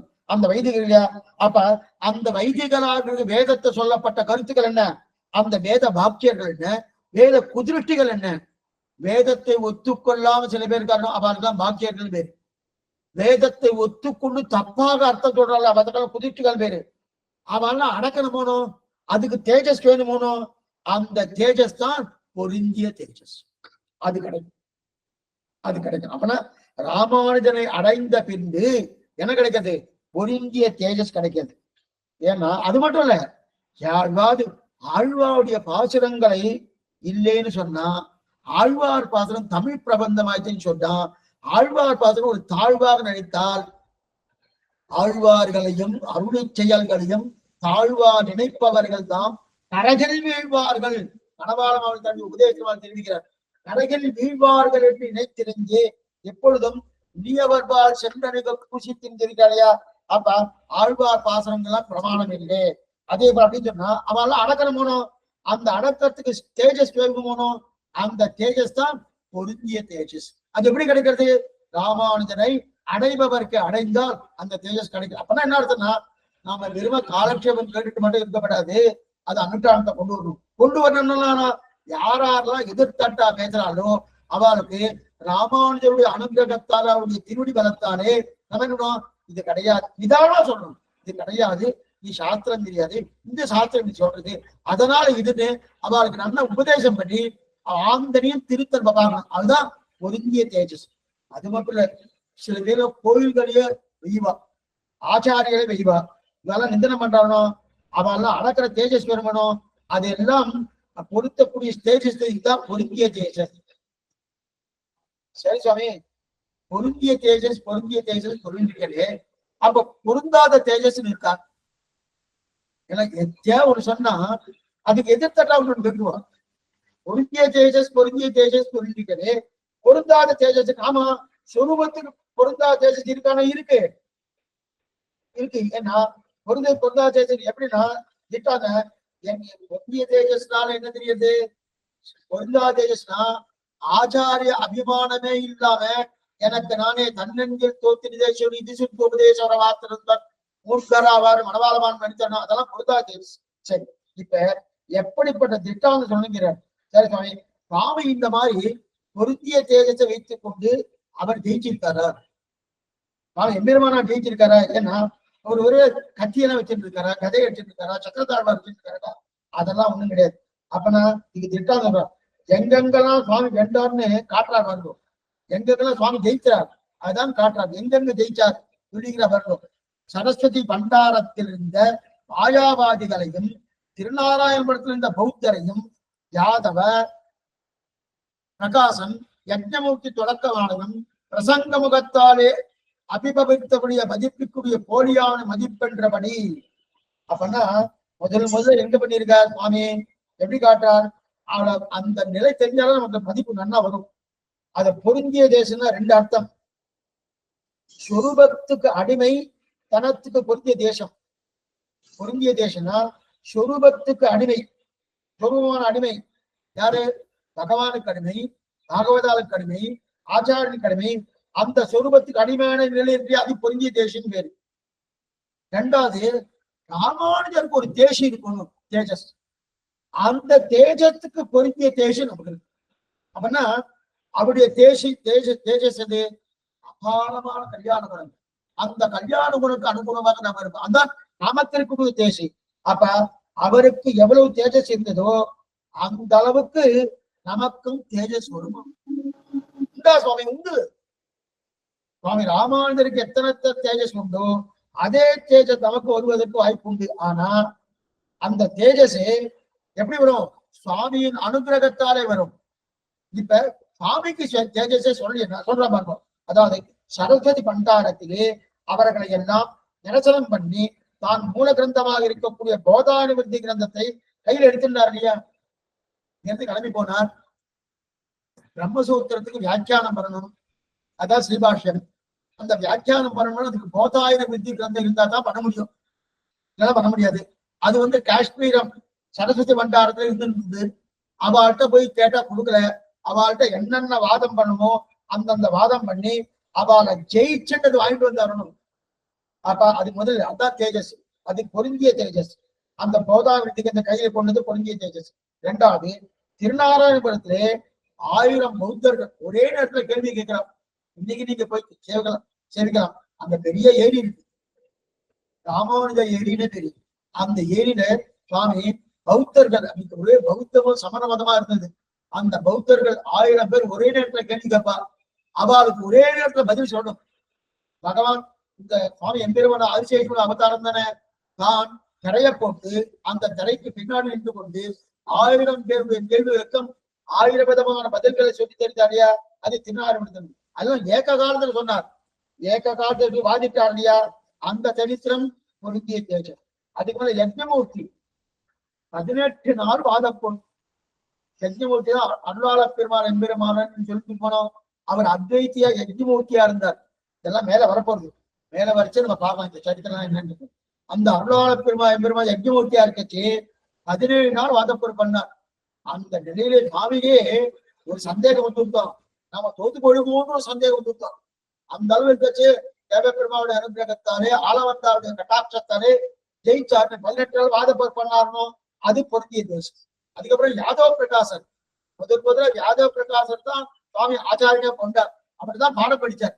ஆனா அந்த யாதவ பிரகாசரே பின்னாடி ராமானுடைய திருவடியை பற்றினார். அவருடைய தாயார் சொல்லியா பற்றினார் இல்லையா? அந்த அளவுக்கு மதிப்பு மிக்க தேஜஸ் தெரிவிக்கிறார் இல்லையா? ஆசிரியத்தபடி பண்ணாருனோ அப்ப இது எல்லாத்தையும் ஜெயித்தார் இல்லையா? அது போன்ற மதிப்பு தேஜஸ் நமக்கு. அது அப்படி என்ன அர்த்தம்? ராமானுஜனை அடைபவர்க்கே செருகலியால் அடிக்கடி சொல்லிருக்கும். செருகலியால் வன்மையினால் வந்தெடுத்தார் ராமானுஜன் அடைபவர்க்கே அழிந்தால் விட்டதென்றால் பொருந்திய தேசம் பறையும் திரளும் புகழும் கிடைக்கப்படுது. சரி, அப்படி இருக்க அது போன்ற மண் கிடைக்கும். தேஜஸ்னா எப்படி சுவாமி? தேஜஸ் தேஜஸ் தேஜஸ் என்ன அப்படின்னு தாத்பரிய சந்திரிகைன்னு ஒரு ஆச்சரியமான கிரந்தம். பகவத்கீதைக்கு கீதா பாஷ்யத்துக்கு சுவாமி ராமானுஜர் பண்ணிட்டார். அந்த கீதா பாஷ்யத்துக்கு ஒரு வியாக்கியானம் சுவாமி வேதாந்த தேசிகன் தாத்பரிய சந்திரிகைன்னு பண்ணியிருக்கார். அதுல துப் ஜனநீகி அனபிபவனீயத்துவம் தெரியும். துப் ஜனநீகி அனபிபவனீயத்துவம் அப்படின்னா அதாவது அனபிபவனீயத்துவம். அனபிபவனீயத்துவம் இல்லை. அப்படின்னா என்ன சுவாமி? தமிழ சொல்லுங்க சுவாமி. அனுபவம்னா அடர்த்தப்படாமை, அடர்த்தப்படாமை, அடர்த்தப்படுதல் அப்படின்னா ராமானுஜர் நிறுத்த முறை எந்த மரபு. யாரோ ஒருத்தர் ஏமாத்துறா, யாரோ ஒருத்தர் ஏமாத்துறா, ஏமாற்றப்படுபவன், அதாவது வியாபாரியார் ஒருத்தர் இருப்பான். அந்த ஏமாறுபவன் இருக்கிற வரையில் ஏமாற்றப்படுபவன் ஏமாத்த பதிலே இருப்பா, அது பண்ணிட்டே இருப்பா. அந்த மாதிரி ஏமாந்து போயிட்டே இருப்பா இல்லையா? அதாவது அதுதான் அடர்த்தப்படாமை. அப்படின்னா யாரும் இவனை அவ்வளவு சுலபத்துல அசைத்து விட முடியாது, ஏமாத்த முடியாது. சில பேர்லாம் ஏமாறிண்டே இருப்பா, ஏமாத்தப்படுறா, அதனால இவனும் ஏமாத்திட்டே இருக்கா இல்லையா? அந்த மாதிரி இது என்னது? அனபிபவனீயத்துவம். சுர்ஜனநிதி அனபிபவனீயத்துவம் அப்படின்னா ஏமாற்றவே முடியாது, அவள் அசைக்க கூட முடியாது. அப்படின்னா கெட்டவர்களாலே அடக்கப்படாமை அதான் முக்கியம். துர்ஜனனி அனபீபவனீயத்துவம். துர்ஜனனி கெட்டவர்கள் அப்படின்னா யாருக்கும் அடங்க மாட்டாளா சுவாமி? ஒருத்தருக்கு அடங்க மாட்டாளா? ராமானுஜருக்கு அடங்க மாட்டாளா? எங்க சுவாமி பெருமாளுக்கு அடங்க மாட்டாளா? பகவானுக்கு அடங்க மாட்டாள்னா அதைத்தான் துர்ஜனனிகி. துர்ஜனனிகி அனபிபவனீயத்துவம் அப்படின்னா ராமானுஜராலே அடக்கப்படுவார்கள், ராமனாலே அடக்கப்படுவார்கள். ஒண்ணுமே இல்லை, நம்முடைய குருவாச்சாரியர்களாகட்டும் ஆழ்வார்களாகட்டும் அடங்கிதான் இருக்கா. யாருக்கு அடங்கி இருக்கா? எல்லாருக்கும் இல்லை. கண்ணனுக்கும் ராமனுக்கும் தன்னுடைய ஆழ்வார்களுக்கு அடங்கி இருக்கா. கண்ணன் தவழறான்னு சொன்னா உடனே அழ ஆரம்பிச்சிடுறான், ராமன் காட்டுக்கு போனான்னு சொன்னா அழ ஆரம்பிச்சான். இந்த மாதிரி அவ அப்படின்னா இதெல்லாம் அடக்கப்பட்டது தெரியுது. அப்படின்னா துர்ஜனனீயத்துவம் அப்படின்னா அனபிபவனீயத்துவம். துர்ஜனனி துஷ்டர்களால்தான் அடங்கப்படாம இருக்கணுமே தவிர, அப்படின்னா சர்ஜனத்தால படலாமே தவிர துர்ஜனத்தை அடங்கப்படப்படாது. அப்படின்னா தீயவர்களால தீய எண்ணங்களால சில பேர்லாம் என்கிட்ட இந்த பவர் இருக்கு, இந்த சக்தி இருக்கு, நான் அடக்கி காமிக்கிறேன் பாருங்க, அந்த அந்த பதவி வைத்து கொண்டு அடக்கிறா பாருங்க, அது தப்பு. ஆனா பெரியவர்களுக்கு அடங்கி இருக்க போகணும், அதுதான் அனபிபவனீயத்துவம் அப்படின்னு. அது என்னது? சஜ்ஜனர்களாலே அடங்கப்படாமலே தவிர துர்ஜனர்களாலே இவர்கள் நாளும் இம்மி அளவன் நடத்த முடியாது. அதான் தெரியாது. அனபிபவனீயத்துவம் தெரிவிக்கிறாங்க. அதிவற்ற உண்டு தான் அவர்களுக்கு உண்டான தேஜஸ். எத்தனை கலங்கினாலும் கலங்கப்படாது ஸ்ரீ வைஷ்ணவம். ஆலோசனை கேட்டதுக்கு அப்புறம் சுவாமி அங்கெல்லாம் நீங்க வந்தேன்னா நீங்க இவ்வளவு சமப்பட்டு இருக்கணும், அங்க இந்த சமமே இருக்காது, இந்த லைஃபே உங்களுக்கு ஆனந்தமா இருக்கும்னு சொல்லியாச்சுன்னா கலங்கவே படாது. அதுதான் இது துர்ச்சனனி அனபிபவனீயத்துவம். அதான் அத கலங்காம இருந்தா அதுதான் பொருந்திய தேஜஸ். பொருந்திய தேஜஸ் இதெல்லாம் ஏன் சொல்றாருன்னா நம்ம குருவாச்சாரியன்னா இவ்வளவு தூரம் காலட்சேபத்தை கேட்டுட்டு 4 நாள் கழிச்சு அவன் ஏதாவது சொன்னா சுவாமி, சில உண்டு 1 வருஷம் கண்டினியூஸா காலட்சேபம் வருவா, அப்புறம் திடீர்னு 1 மாசம் 2 மாசம் காண. என்ன சுவாமி ஆலய காணா மாறிட்டார், ஏதோ பசப்பு வார்த்தை பேசினா மாறிட்டார் சொல்றாருனோ. அதைத்தான் இந்த யுக்தனீதி அப்படின்னு அனபிபவனீயத்துவம் கூடாது. அந்த தேஜஸ் நமக்கு இருக்கணும். அது எப்படி கிடைக்கும் சுவாமி? ராமானுஜனுடைய திருவடியை. ஏன்னா திடீகித விரிஞ்சாதி நிரங்குச்சை விபூதயனா ராமானுஜ பதாம்போய சமாசேன சாலின காந்திருக்கிற ராமானுஜ திருவடி கிடைச்சதுக்கு அப்புறம் பிரம்மா பதவியை கொடுக்குறேன் சுவாமி வரையலன்னா புல்லுக்கு சமானம் அப்படின்னு சொல்லிட்டு போறாரோ. அந்த நிலைய அந்த தேஜஸை இங்க கிடைக்கதுன்னு தெரியல. அப்படிப்பட்ட தேஜஸ் அப்படின்னு தெரிவிக்கிறாங்க. ஆக இதுதான் அவர்களுக்கு உண்டான தேஜஸ். பொருந்திய தேசி பொருந்துதல் அப்படின்னா பொருந்துதல்னா சேருதல். என்ன சேருதல்? நம் சொரூபத்துக்கு அனுகுணமாக இருக்கணுமே தவிர சொரூபத்துக்கு விருத்தமாக இருக்கப்படாது. சொரூபம் நம்ம சிறுபம் என்ன? சேஷத்துவம் பாரம்பரியம். அந்த தகுந்தத்துக்கு தகுந்த போல அந்த தேஜகம் அப்படின்னா அந்த தேஜஸ் பொருந்திய தேஜஸ். தேசு தேஜஸ்னா மதிப்பு. இந்த மதிப்பை சரி சுவாமி சில பேர் மதிப்பு கேட்டு வாங்குவா. எனக்கு மாலை பண்றியா, மாலை மரியாதை பண்றியா, உனக்கு இது கொடுக்குறேன், இன்னைக்கு இது பண்றியா, நான் கேட்டு வாங்குறாளோ.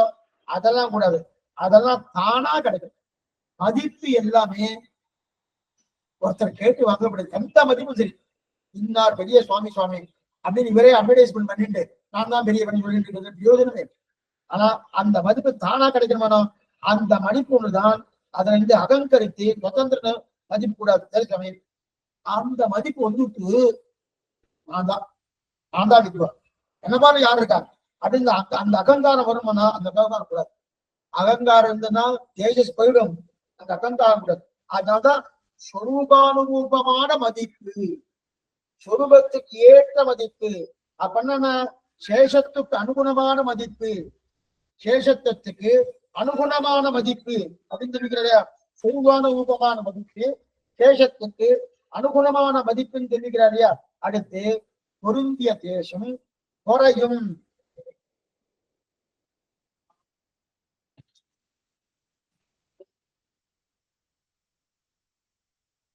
பொருந்திய தேசம் குறையும். அடுத்தது பொறை. பொறைன்னா என்ன சொன்னீங்க? பொறை என்பது சமா, சமாவை சொல்றது. சமா என்னன்னா பொறுமை, பொறுமையை இருக்கணும். அப்ப இந்த இடத்துல பாருங்க, பொருந்திய தேசிக்கு குறை காரணம். சமா என்னன்னா அப்படியே நம்ம நாம் தாங்கிக்கிறேன் சொல்ற பாருங்க, அதான் சமா. அந்த சமா தேசுக்கு அப்பனா மதிப்புக்கு எது காரணம்? குறை காரணம். குறைக்கு எது காரணம்? திரள் காரணம். பொருந்திய தேசம் குறையும் திரளும் புகழும் சொல்லிக்கிறவர்கள் என்ன பண்ணுவோம். முதல்ல தேசுக்கு காரணம் குறை, குறைக்கு காரணம் திறன் அப்படின்னு தெரிவிக்கலையா. அப்படிப்பட்ட எத்தனை தூரம் நமக்கு துக்கத்தை கொடுக்க வந்தாலும் அதை கண்டு கலங்குவது கிடையாது. எத்தனை காரியங்கள் சுகத்தை கொடுக்க வந்தாலும் அதை கண்டு புதிப்பதும் கிடையாது. ரெண்டு இருக்கணும். குறையும் திரளும் புகழும். குறைன்னா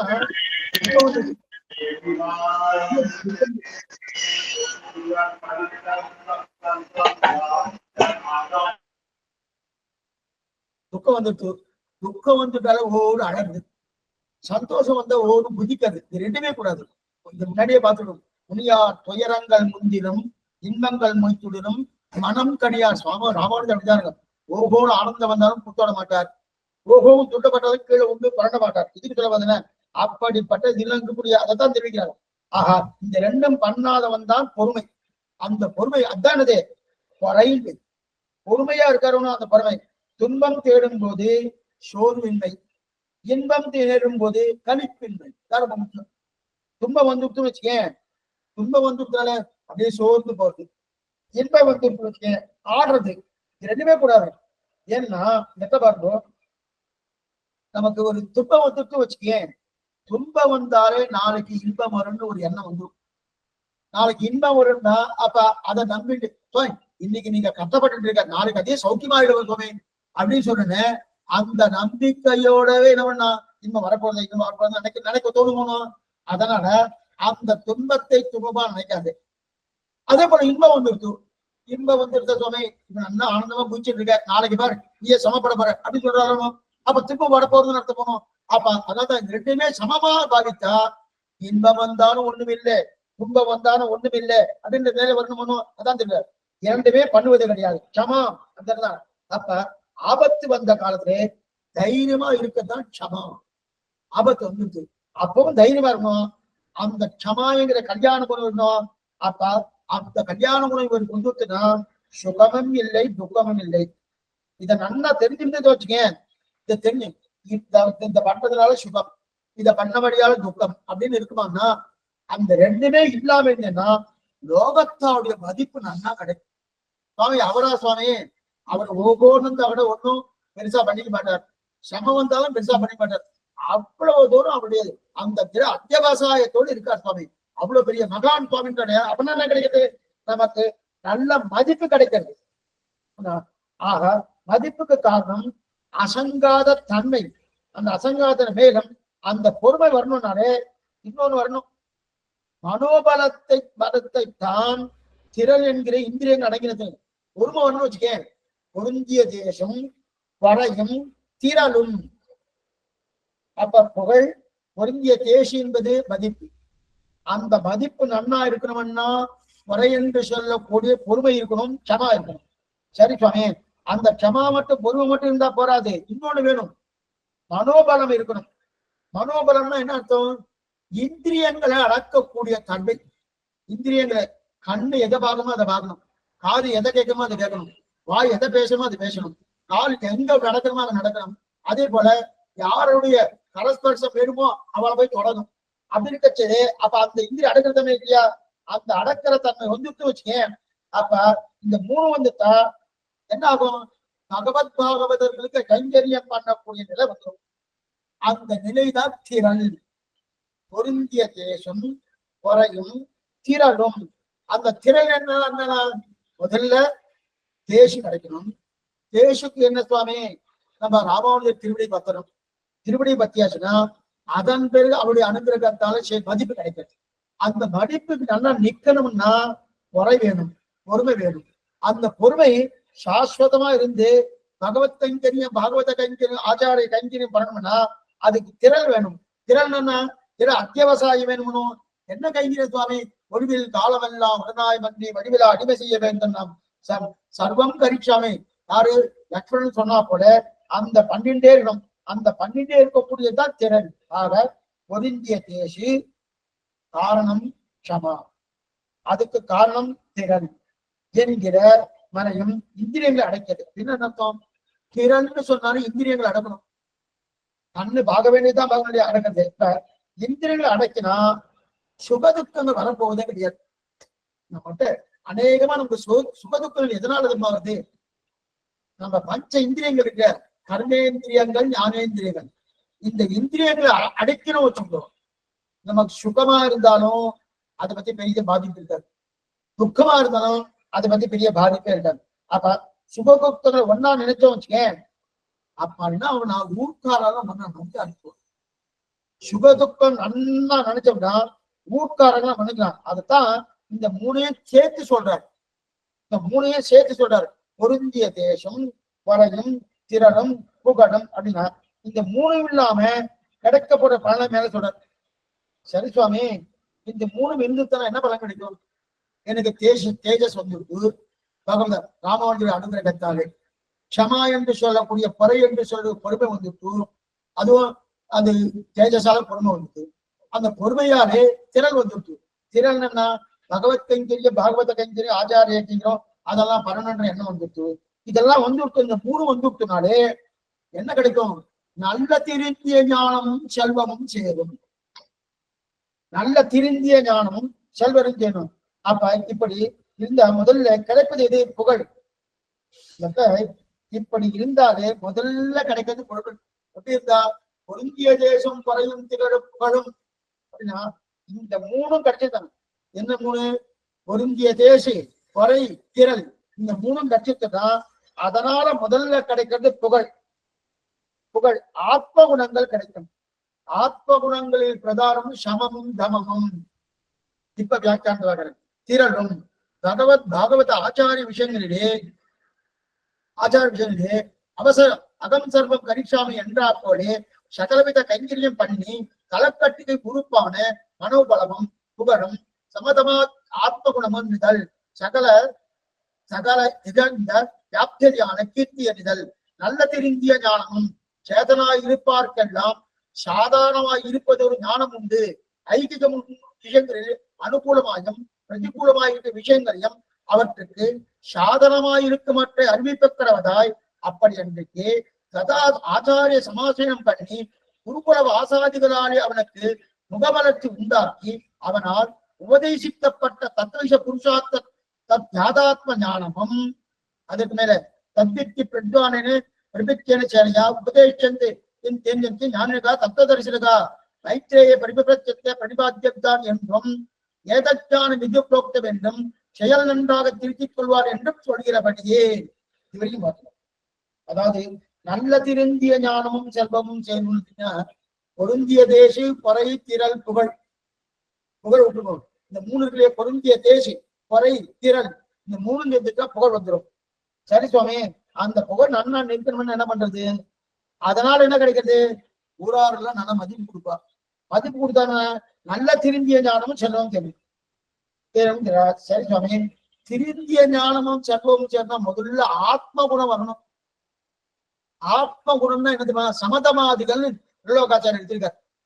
ஜீவத்திரம் ஆத்ம குணம்னு சொன்னாலே சமதமாதிகள். சமதம்னா சமம்னா வெளியிந்திரைகள் அடக்கிறது, சமம்னா உள்ளிந்திரியங்கள் அடக்கிறது. வெளியிந்திரியங்கள் உள்ளிந்திரியத்துக்கு மாத்தி கூட சொல்லுவா. சமமன்னா வெளியிந்திரியங்கள் அடக்கிறது, தமமன்னா உள்ளிந்திரியங்கள் அடக்கிறது ஒண்ணு. அதே நேரத்துல தமமன்னா உள்ளிந்திரியங்கள் அடக்கிறது, அதான் வெளியிந்திரியங்கள் அடக்கிறது. அது மாதிரி சமம்னா வெளியிந்திரியங்கள் அடக்கிறது. இதை மாத்தி சொல்லுவா. அப்ப ஆத்ம குணங்கள்ல பிரதானம் என்ன? இந்திரியங்கள் அடக்கிறது. அதாவது யாகாவாராயும் நாகாக்க, திருவள்ளுவர் பெருமையை சொல்லி தரணும். நாக்க அடக்கணுமோ அதுவும் இந்திரியங்கள் தான். அந்த மாதிரி இந்திரியங்கள் அடக்கணுமோ அந்த இந்திரியங்கள் அடக்கிறது தான் பிரதானம். அப்ப ஆத்ம குணங்கள் வந்தால் 10 திக்கிலும் கீர்த்தி நன்னா பரவும். 10 திக்கிலும் நமக்கு நல்ல ஆத்ம.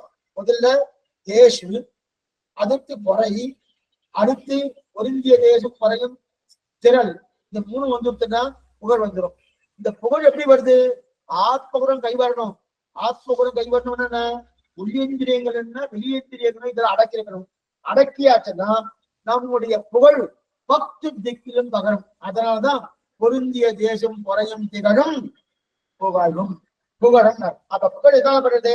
ஆத்ம குணங்கள் அணுகிறபடியா 10 படுவது. சரி சுவாமி, புகழ் எதுக்கு சுவாமி? புகழ் வேண்டாமே. புகழ் வந்தாலே கொஞ்சம் சமம் இருக்கும். அப்ப புகழ் வேண்டாமேன்னா ஏன்னா புகழ் தான் பெரிய ஜாதி பேர் சொல்ற. ஒருத்தரை இந்திரனே சந்திரனே ஓகோன்னு பண்ணிருக்கிறேன் அப்படின்னு கொண்டாடியாச்சுன்னா, இந்த மாதிரிதான் கொண்டாடினா யார்? சிவபெருமான திரிபுர சம்மானம் பண்ணார். திரிபுர சம்மானம் பண்ண அவர் பண்ணல, பகவான் தான் பண்ணினார். இருந்தாலும் அவர் பண்ணா சில பேர்லாம் தூக்கி வச்சுட்டார். ஏத்த உடனே என்ன எடுத்துக்க ஒரு அகங்காரத்தை நானே நானே நானே என்று பகவானே எழுத்து பேச ஆரம்பிச்சாரணும். இது சொல்ல வந்தேன்னா அந்த மாதிரி புகழ் வந்தாலே அது கொடிய வியாதின்னு சொல்லியிருக்கா. அப்படின்றது புகழ் வந்தாலே தனக்கும் சமம், மற்ற பேருக்கும் சமம். புரியத்துக்காக ஒரு காலட்சேப அதிகாரி சாத்துமரை ஆயிடுச்சு. அந்த சப்ஜெக்ட் என்னமா சாத்துமரை ஆயிடுச்சு. எல்லாரும் புகழ ஆரம்பிச்சார். என்னமா சுவாமி என்னமா சுவாமி என்ன போறதுன்னா, அப்பன்னா என்ன அர்த்தம்னா எங்கேயோ ஒத்தப்பட போறோம்னு அர்த்தம்.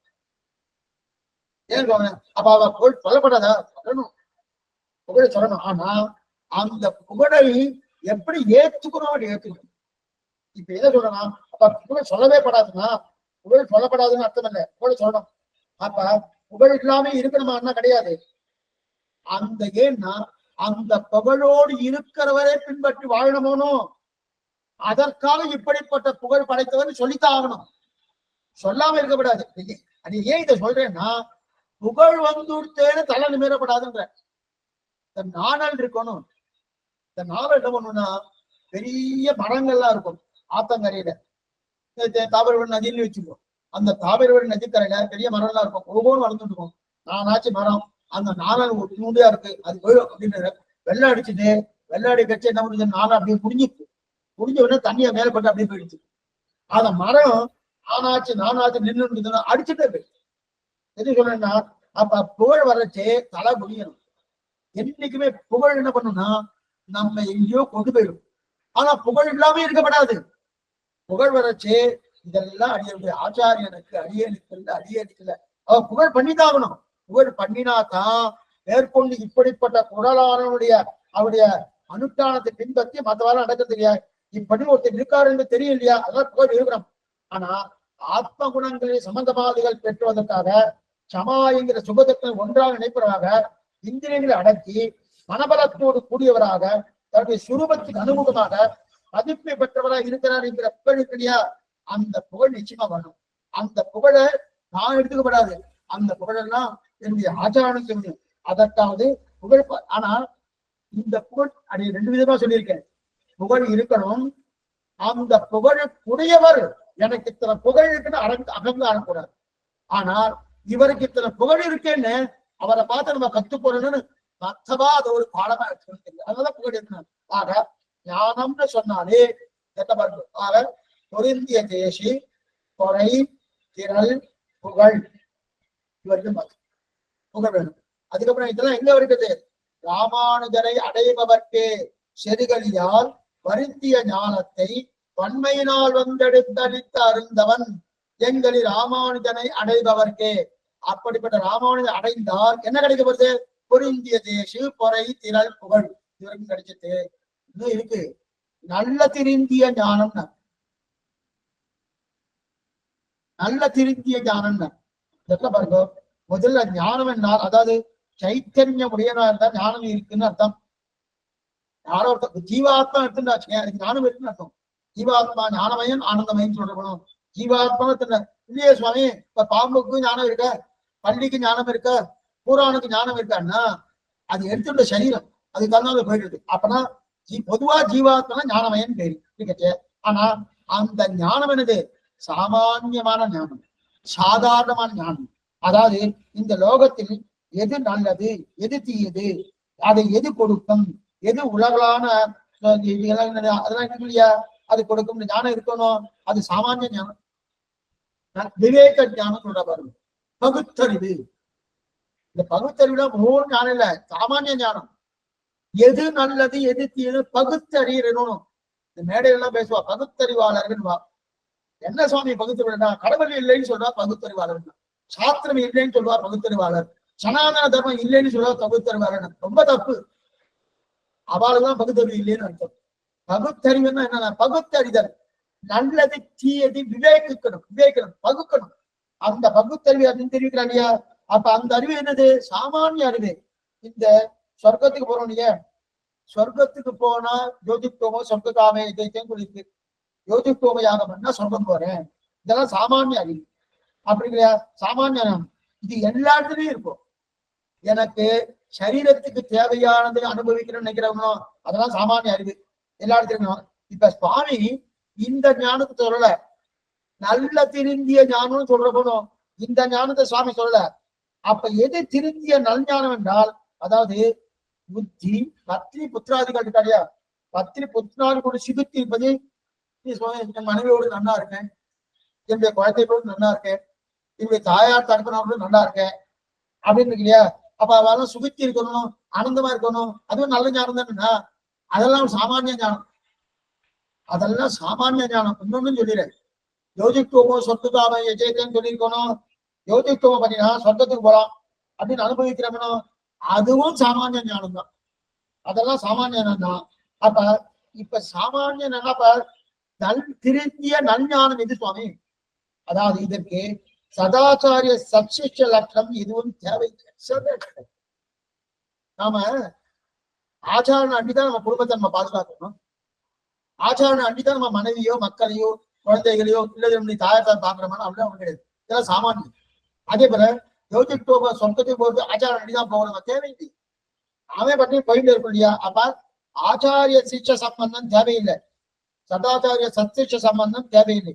இப்படி இல்லாமல் சதாச்சாரிய சமாசனம் பண்ணி அவனுக்கு அவன் சொல்ல, அவன் மறுபடியும் சொல்ல, குருகுல வாசம் பண்ணி மேலும் ஆச்சாரியனுக்கு முகமலத்தை உண்டாக்கி அவருக்கு சகல கைங்கரியம் பண்ணி அதனாலே அழைத்து பிடித்து அவரால் உபதேசித்த அந்த தத்வ புருஷார்த்தங்கள் இருக்கு இல்லையா, அந்த யாதாத்ம ஞானம் பெறுதல், அந்த யாதாத்ம ஞானம் இருக்கு இல்லையா, அதுதான் இது ஞானம்.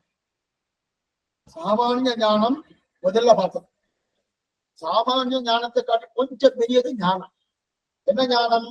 ஆச்சாரிய முகமலத்திற்காக அங்கு இருந்து கொண்டு குருகுல வாசம் பண்ணி அவர்கிட்ட எத்தனை வருஷமோ அத்தனை வருஷம் பாடம் படித்து அவருடைய ஆனந்தத்துக்காக அவருக்கு கைங்கரியம் பண்ணி அவர் உபதேசிக்கப்பட்ட தத்துவ புருஷார்த்தங்கள் என அந்த ஞானம் பெற்றே போகணும்.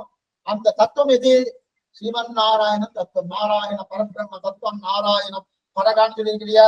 அப்ப ஸ்ரீமன் நாராயண பரபிரம்மம் அது. இதம் எது? அவன் திருவடிகளே பிரபத்தி. புருஷார்த்தம் எது? அவன் திருவடிகளை கைங்கரியம். இதுதான் தத்துவ யாதாத்ம ஞானம். இப்ப சதாச்சாரிய சமாசனம் பண்ணித்தான் பெறணும். எப்ப பாருங்கோ, முதல்ல சாமானிய ஞானம், அடுத்தது ஞானம். அப்பனா சதாச்சாரியன்னா ஆச்சாரிய அண்டி பெறக்கூடிய ஞானம் தான் ஞானம். அப்ப குடும்பத்தோடு இருக்கேன், ஏதோ பண்ணிட்டு இருக்கேன், பகுத்தறிகிறேன், நல்லது தீவது இல்லாத பண்றேன், அதெல்லாம் சாமானிய ஞானம்.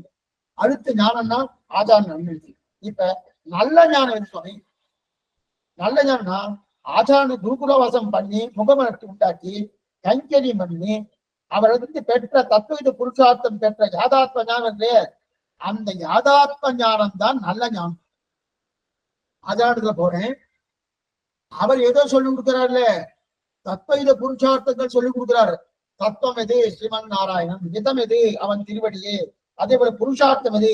அவன் திருவடிகளை கைக்கறி சொல்லிக் கொடுக்கிறாருனோ அதுதான் நல்ல ஞானம்.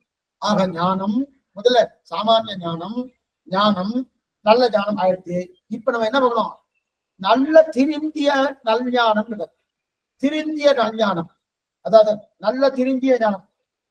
பொருந்திய தேசம் பொறையும் திரளும் புகழும் நல்ல திருந்திய ஞானம் தெரியும் இல்லையா? அப்ப நல்ல திருந்திய ஞானம் என்ன சமயம்? திருந்தியன்னா என்னது? அப்பனா இவனை திருத்திய ஞானம், இவனை திருந்திய ஞானம். அதாவது இவன் ஞானமாவது அப்படி இப்படி பட்டி வைக்கும் போது ஆச்சாரியத்தை சொன்னார். சொன்னதுக்கு அப்புறம் கேட்டுட்டான். அண்ணா காலட்சேபம் கேட்டா அதன் பிரகாரம் நடக்கணும்னு சொல்லிட்டுதான். ஆனா வெளியில வந்த உடனே அப்படி அவர் சொல்லாத விஷயத்துக்கு போயிடுறார். அதான் பட்டி மேயத்தில் பேரு. பட்டி மேயத்தில் போயிருந்த அங்க போறதுக்கு தயாரா இருக்கான். அங்க போகாதே அப்படின்னு சொல்லி இதை தாண்டி காய் வைக்கப்படாதுன்னு உனக்கு அதிகாரமே கிடையாது, யோக்கியத்தையே கிடையாது என்று திருத்திராண்டியா பாருங்க. திருத்திராண்டியா அது ஆச்சரியம் அல்லவா? அப்படின்னு அதாவது நாம புஸ்தகத்தை பார்த்து தெரிஞ்சு கொண்டவன்னா இப்படி தோன்றது, எனக்கு இப்படி தோன்றது, இப்படி இருக்கலாமே அப்படி இருக்கலாமே அப்படின்னு தோணுவோம்.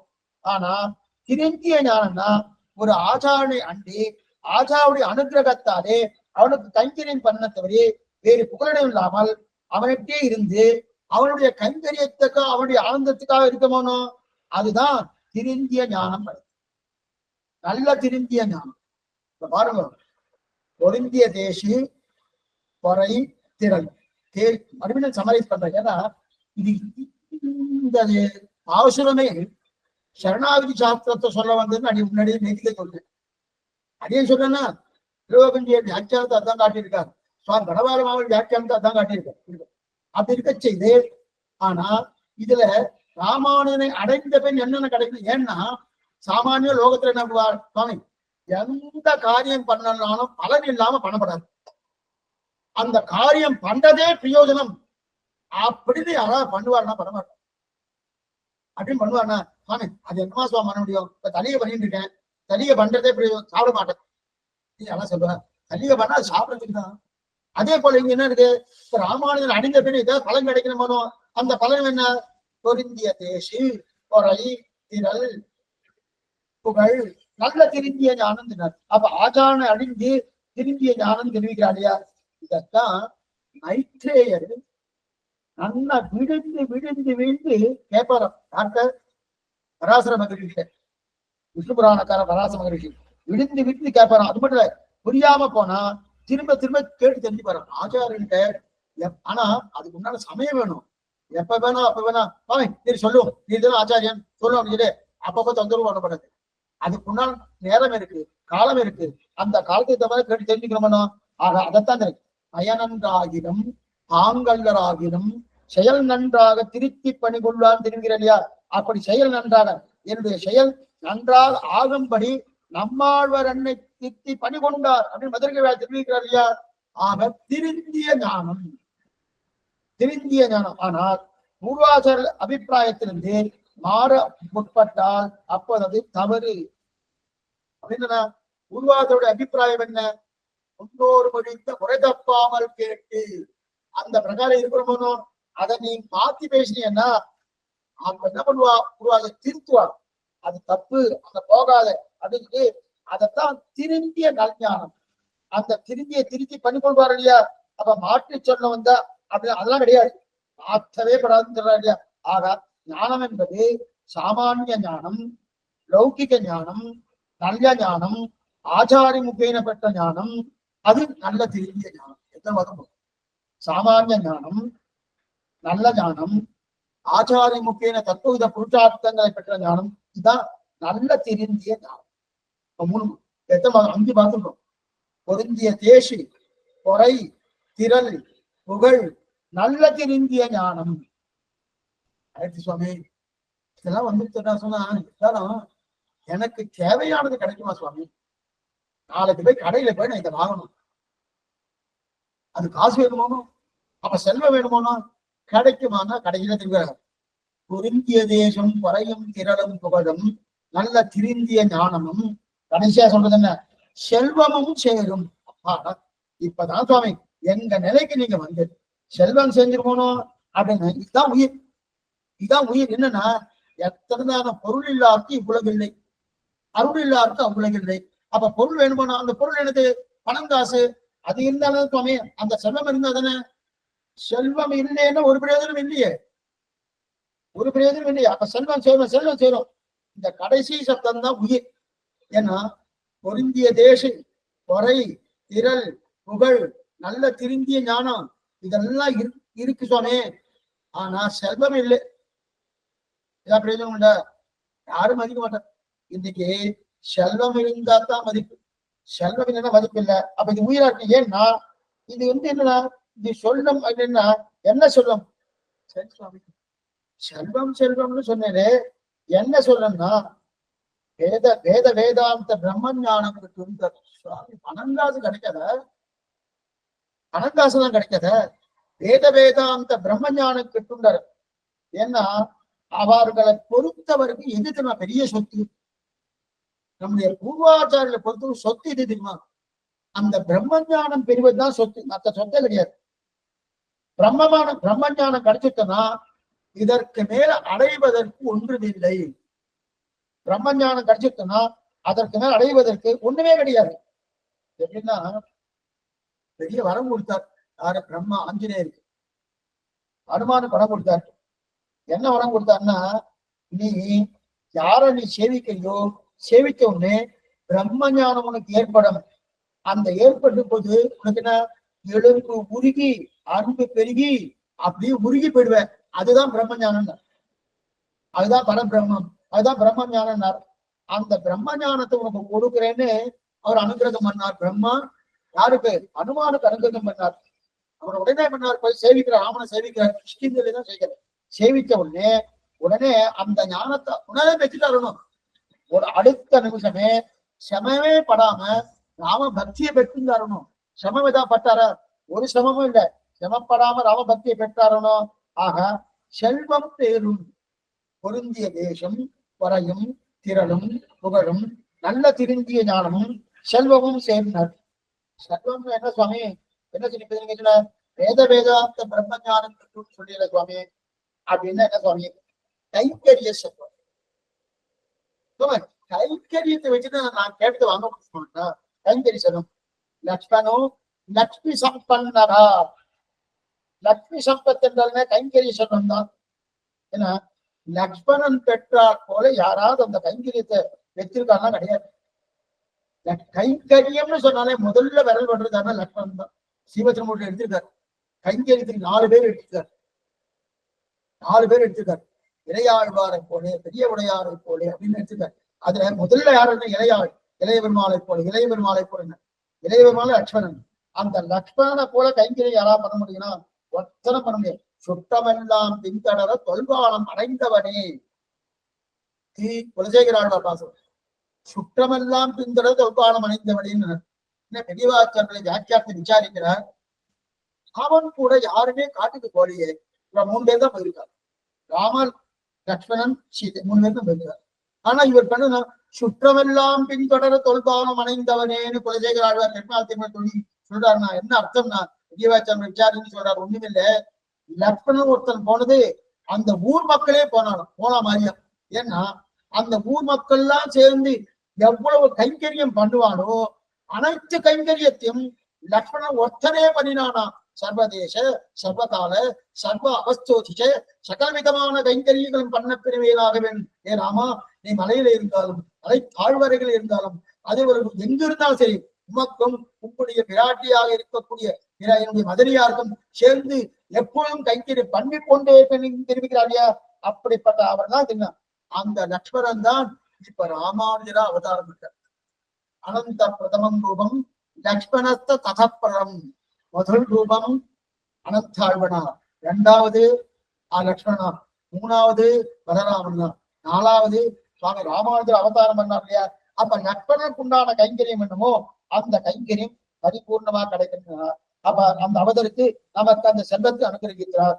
சரி சுவாமி, ஒண்ணுமே இல்ல கைங்கரியம் பண்ணி இருக்க வேண்டியதானா கேட்ட இந்த காலட்சம் கடிலே இருக்கச்சு யாராவது கேட்டுதான்.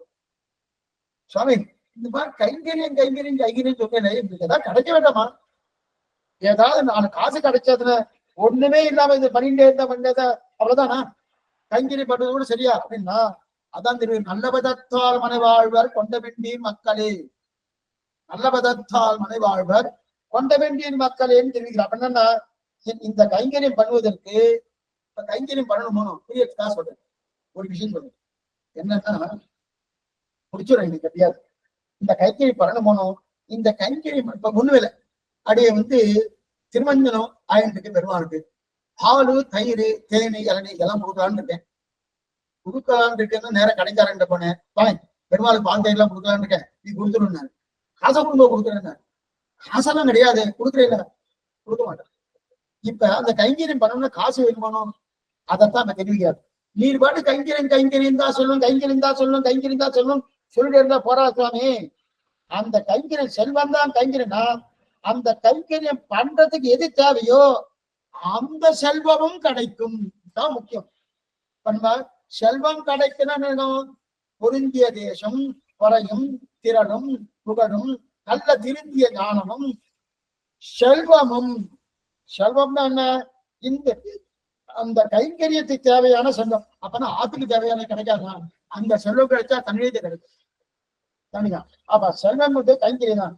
அந்த கைங்கரியம் பண்ண உண்மையான பொருட்களும் வேணும் இல்லையா? அந்த கைங்கரியம் பண்றதுக்கு அது தாராளமா. அந்த கைங்கரியம் பண்ண உண்மையான பொருட்கள் அது தாராளமா இருக்கலாம். இவையெல்லாம் வரும்னா எப்படி வரும்? நான் முன்னே நான் முன்னே நான் முன்னேன்னு ஒவ்வொரு செல்வமும் ஓடிட்டு வருவோம். கைங்கரியத்துக்கு வந்தாச்சுனாலே அது ஒவ்வொன்றும் என்ன பண்ணும்னா, கைங்கரியத்துக்கு வந்திருக்கார், அப்ப இந்த செல்வம் நான் போகணும், அந்த செல்வம் நான் போகணும், அந்த செல்வம் நான் போகணும் அப்படின்னு ஒவ்வொன்றும் நான் முன்னேன்னு வந்துருமா. ஏன்னா ராமானுஜரை யாரெல்லாம் அடைகிறார்களோ அவளுக்கு என்ன வேணும்? பொருந்திய தேச பராபிபவ சாமர்த்தியம் புரிவதற்கு அனுகூலமானது மதிப்புடைமை கிடைக்கும், அதற்கு அடியான பொறுமை கிடைக்கும், அதற்கடியாக சுகதுக்கங்கள் நன்னா அனுபவித்துக் கொள்ளக்கூடிய பயப்படாமல் இருத்தல் கிடைக்கும். அது மட்டும் இல்ல, அவ இதுதான் குறை அப்படின்னா பொறுமையா இருப்பா. முதல்ல அவளுக்கு மதிப்பு கிட்டும். அடுத்து பொறுமையா இருந்தா அதனால் அவ இந்திரியங்கள் அடக்கக்கூடிய சாமர்த்தியம் கிடைக்கும், அதுதான் திறல். அந்த இந்திரியங்கள் அடக்கினா சுகதுக்கங்களை சமமாக நடக்கக்கூடிய நிலை கிடைக்கும். அதுக்கப்புறம் பொருந்திய தேச குறையும் திறன், இந்த மூணும் இருந்தா இக்கட்டம் பரவக்கூடிய அந்த ஆச்சரியமான புகழ் கிடைக்கும். அந்த புகழ் கிடைச்சதுன்னா சதாச்சாரனை அண்டி சமாஷனை பண்ணி அவருடைய முகத்தாலே என்ன தெரியாது? யாதாத்ம ஞானம், சுரூப யாதாத்ம ஞானம். தத்துவம் என்ன, இதம் என்ன, புருஷார்த்தம் என்ன? தத்துவம் நாராயணன், இதம் அவன் திருவடிகளே, அது உபேயம் என்று சொல்லக்கூடிய புருஷார்த்தம் அவனுக்கு சர்வதேச சர்வகால சர்வாபத்தோதிக்க சகலமிதமான கைங்கரியம் அப்படின்னு இதெல்லாம் நல்லா ஆகாது. திருந்திய ஞானம் எல்லாம் செய்யணும். அப்ப ஞானத்துக்கு தகுந்ததெல்லாம் கைங்கரிய ஸ்ரீயும் கிடைக்கும். கைங்கரியம் பண்ணுவதற்கு வேண்டிய ஐகிக பொருளும் கிடைக்கும். சரி சுவாமி, இதெல்லாம் கிடைக்கும் கிடைக்கும் கிடைக்கும்னு சொல்லிட்டு எப்படி கிடைக்கும்? பகவத் கைங்கரியம் பண்றோம்னு வச்சுக்கோ, இதற்கு பூர்ணமா ஒரு நம்பிக்கை இருக்கணும். நான் இங்க பண்ணிட்டே இருக்கேன், இப்படி பார்த்துட்டே இருக்கேன், இன்னும் வரலையே சுவாமி, இன்னும் வரலையே சுவாமி, இன்னும் வரலையே சுவாமி. சில பேர்லாம் தண்ணி விட்டுட்டே இருப்பார், அந்த குடம் நிறையல, குடம் நிறைஞ்சிட்டா பாருங்க, இன்னும் நிறையிலேயே சொல்ற இல்லையா? அந்த மாதிரி இல்லை. நம்ம பண்றதே பிரயோஜனம் என்கிற எண்ணத்தோடு பண்ணணும். பகவத் கைங்கரியம் பண்றேன், அதனால எனக்கு பொருள் கிட்டும் என்கிற எண்ணத்தோடு பண்ணினா நிச்சயமா கிட்டாது. பின்னாடியே சொல்லிங்க, கிடைக்கவே கிடைக்காது. அப்புறம் எப்படி சொல்லுவாங்க கைங்கரியம் என்பது? கைங்கரியம் பண்ணணும்ன்ற எண்ணம் மட்டும்தான் உங்ககிட்ட இருக்கணும். இருந்துட்டு வச்சுக்கேன், மற்றதெல்லாம் என்ன ஆகும்னா நேரடியா வந்துடும். நேரடியா என்ன கிடைக்குது? ஒவ்வொரு பொருளும் நான் முன்னே நான் முன்னே நான் முன்னேன்னு ஓடி வரும். எங்க இருக்குன்னா ஆசியமது ரதிர்மதி சரஸ்வதி பிரித்தி ஸ்ருதி சித்தி ஸ்ரீயகான்னு தெரிவிக்கிறார் ராசனபத்தர். இவெல்லாம் என்னன்னா அந்த ஸ்ரீதேவி நாச்சியாருடைய கட்டாட்சம் கிடைச்சா ரதி மதி சரஸ்வதி திருதி சமிருத்தி சித்தி ஸ்ரீயகா இது எல்லாம் ஒவ்வொன்றும் என்ன பண்ணும்னா நான் முன்னே நான் முன்னே நான் முன்னேன்னு ஓடி வருமா. ஓடி விராட்டி கட்டாட்சம் பட்டிருக்கு, அந்த பிராட்டி கட்டாயம் பட்டபடியாலே நான் முன்னாடி போகணும், நான் முன்னாடி போகணும், நான் முன்னாடி போய் நான் அவனுக்கு இதெல்லாம் கொடுக்கணும் அவ வந்து காத்துட்டு இருப்பாளாம். எது போலன்னு சொல்லிடு. திருப்பாவோட 4ஆம் பாசனம் ஆழிமழைக்கண்ணா. ஆழிமழைக்கண்ணா பாசனம். இந்த இவாளெல்லாம் இந்த கோபிகாஸ்மிகள்லாம் பகவத் கைங்கரியம் பண்றதுக்காக தயாராயிட்டா, நோன்பு ரோற்பதாக தயாராயிட்டா. தயாரான உடனே இப்ப இவ கைங்கரியம் தானே பண்ண போறான். நான் இப்பதானே பார்த்தேன், நாங்கள் கொள்வான் என்று நீ கொள்ளாமல் போகாதுன்னு. அந்த கைங்கரியம் பண்ணணுமோனோ, அந்த கைங்கரியம் பண்றதுக்கு மற்ற தேவதைகள்லாம் இருக்கணும். அவெல்லாம் ஆண்டாள் கைங்கரியம் பண்றா, அந்த ஆண்டாவுடைய கைங்கரியத்திலே நாமும் ஈடுபடணும். அங்கிருந்து ஓடி வந்தானா. யாரு வந்தாங்கன்னா பர்ஜன்ய தேவதை வந்துட்டான். யோகமும் கூப்பிடல. பர்ஜன தேவதை வந்து ஆண்டாள் முன்னாடி வந்து கை கட்டிண்டு வாயை பக்கண்டு, தேவியே நான் என்ன பண்ணணும், என் பெரிய கைங்கரியம் பண்ணிருக்கேன், நோம்பு நோக்கக்கூடிய பெரிய கைங்கரியம் பண்ணிருக்கேன், அந்த கைங்கரியத்துக்கு நான் என்ன பண்ணணும் அப்படின்னு சொன்னதுக்கு அப்புறம் தான் ஆழிமழைக்கண்ணா ஒன்றுக்கே கைகரவே ஆழியில் குப்பு முகந்து குணாத்தேரி கூடி முதல்வன் முகப்போல் மெய்கெடுத்து பாடியவர்களுடைய பத்மநாபன் கையில். அதற்கு வந்து அந்த பச்சனை தேவி என்ன பண்ணார், அந்த பச்சனை தேவி அவர் வந்து பிரார்த்திக்கிறார். பகவத் கைங்கரியமோ பாகவத கைங்கரியமோ ஆச்சாரிய கைங்கரியமோ நாம அந்த கைங்கரியம் பண்ணுவதே பிரயோஜனம் என்கிற எண்ணத்தோடு பண்ணினால் மற்ற செல்வங்கள்லாம் நான் முன்னேன்னு ஓடி வரும். ஆனா ஓடி வருமா சொன்னா, ஓடி வருது வரப்போறது எப்படி வரும்னு அடுத்த வாரம் தான் பார்க்கணும். ஆனா அந்த ஓடி வரக்கூடிய தன்மை ஆசிர்வாதம் இருக்கு. எதனாலது விராட்டி கட்டாட்சத்துக்கே ஓடி வருதுன்னா ராமானுடைய கட்டாட்சத்துக்கு ஓடி வராத, கட்டாயம் ஓடி வருது. அதான் ஒன்று செருகடியால் வருந்திய ஞானத்தை வன்மையினால் வந்தெடுத்து அளித்த அருந்தவன் எங்களை ராமானுஜனை அடைந்த நின்று பொருந்திய தேசம் குறையும் திரளும் புகழும் நல்ல திருந்திய ஞானம் செல்வமும் தன்னடையே வந்து சேர்ந்து தெரிவிக்கிறார். ஆச்சரியமான பாசனம். இன்னும் இது முடியல. இந்த கண்ணடையே வந்து எப்படி சேர்றது அப்படின்னு பார்க்கணும். அதுக்கப்புறம் அடுத்த பதிகம் ஆச்சரியமான பதிகம். பஞ்சாயுதங்களுடைய அவதாரமே சுவாமி. ஆதிசேஷோட அவதாரம் சுவாமின்னு பார்த்தோம். பஞ்சாயுதங்கள் அவதாரம் சுவாமி தெரிவிக்கிறார். அடையார்கமன தலைமகள் சென்றன என்னன்னு அடுத்த வாரம் இருக்கும். அடுத்து இன்னைக்கு சாயங்காலம் திருப்பல்லாண்டு உண்டு. திருப்பல்லாண்டு எண்ணாலம் பெருமான் அது இன்னைக்கு முடிஞ்சு, இந்த பாத்திரம் முடிஞ்சது. அது அல்வழக்கு இல்லா பாத்திரம் இன்னைக்கு ஆரம்பிச்சிருக்கோம். அது முன்பு. அதுக்கப்புறம் வியாழக்கிழமை, வெள்ளிக்கிழமை, சனிக்கிழமை, புதன்கிழமை ஒப்புங்க. நாளைக்கு புதன்கிழமை, நாளைக்கு காலட்டும் கிடையாது. வியாழன், வெள்ளி, சனி 3 நாளும் கார்த்தால இன்னும் உங்களுக்கு மெசேஜ் வரல. கார்த்தால திருப்பல்லாண்டு காலட்சம் இருந்து சொல்லியிருக்கேன். அவருக்கு அந்த சுவாமி கேசவ சுவாமி ஒரு மெசேஜ் போட்டார். அவசியம் வரும்படி பிரார்த்திக்கிறேன். இப்ப ஏதாவது சந்தேகங்கள் இருந்தால் அவசியம் கேட்கலாம். ஆழ்வார் மாநாட்டிய திருவிதேசனம் ஆச்சாரியன் திருவிதேசனம் சாகவத்தாறு திருவடிகளே சரணம்.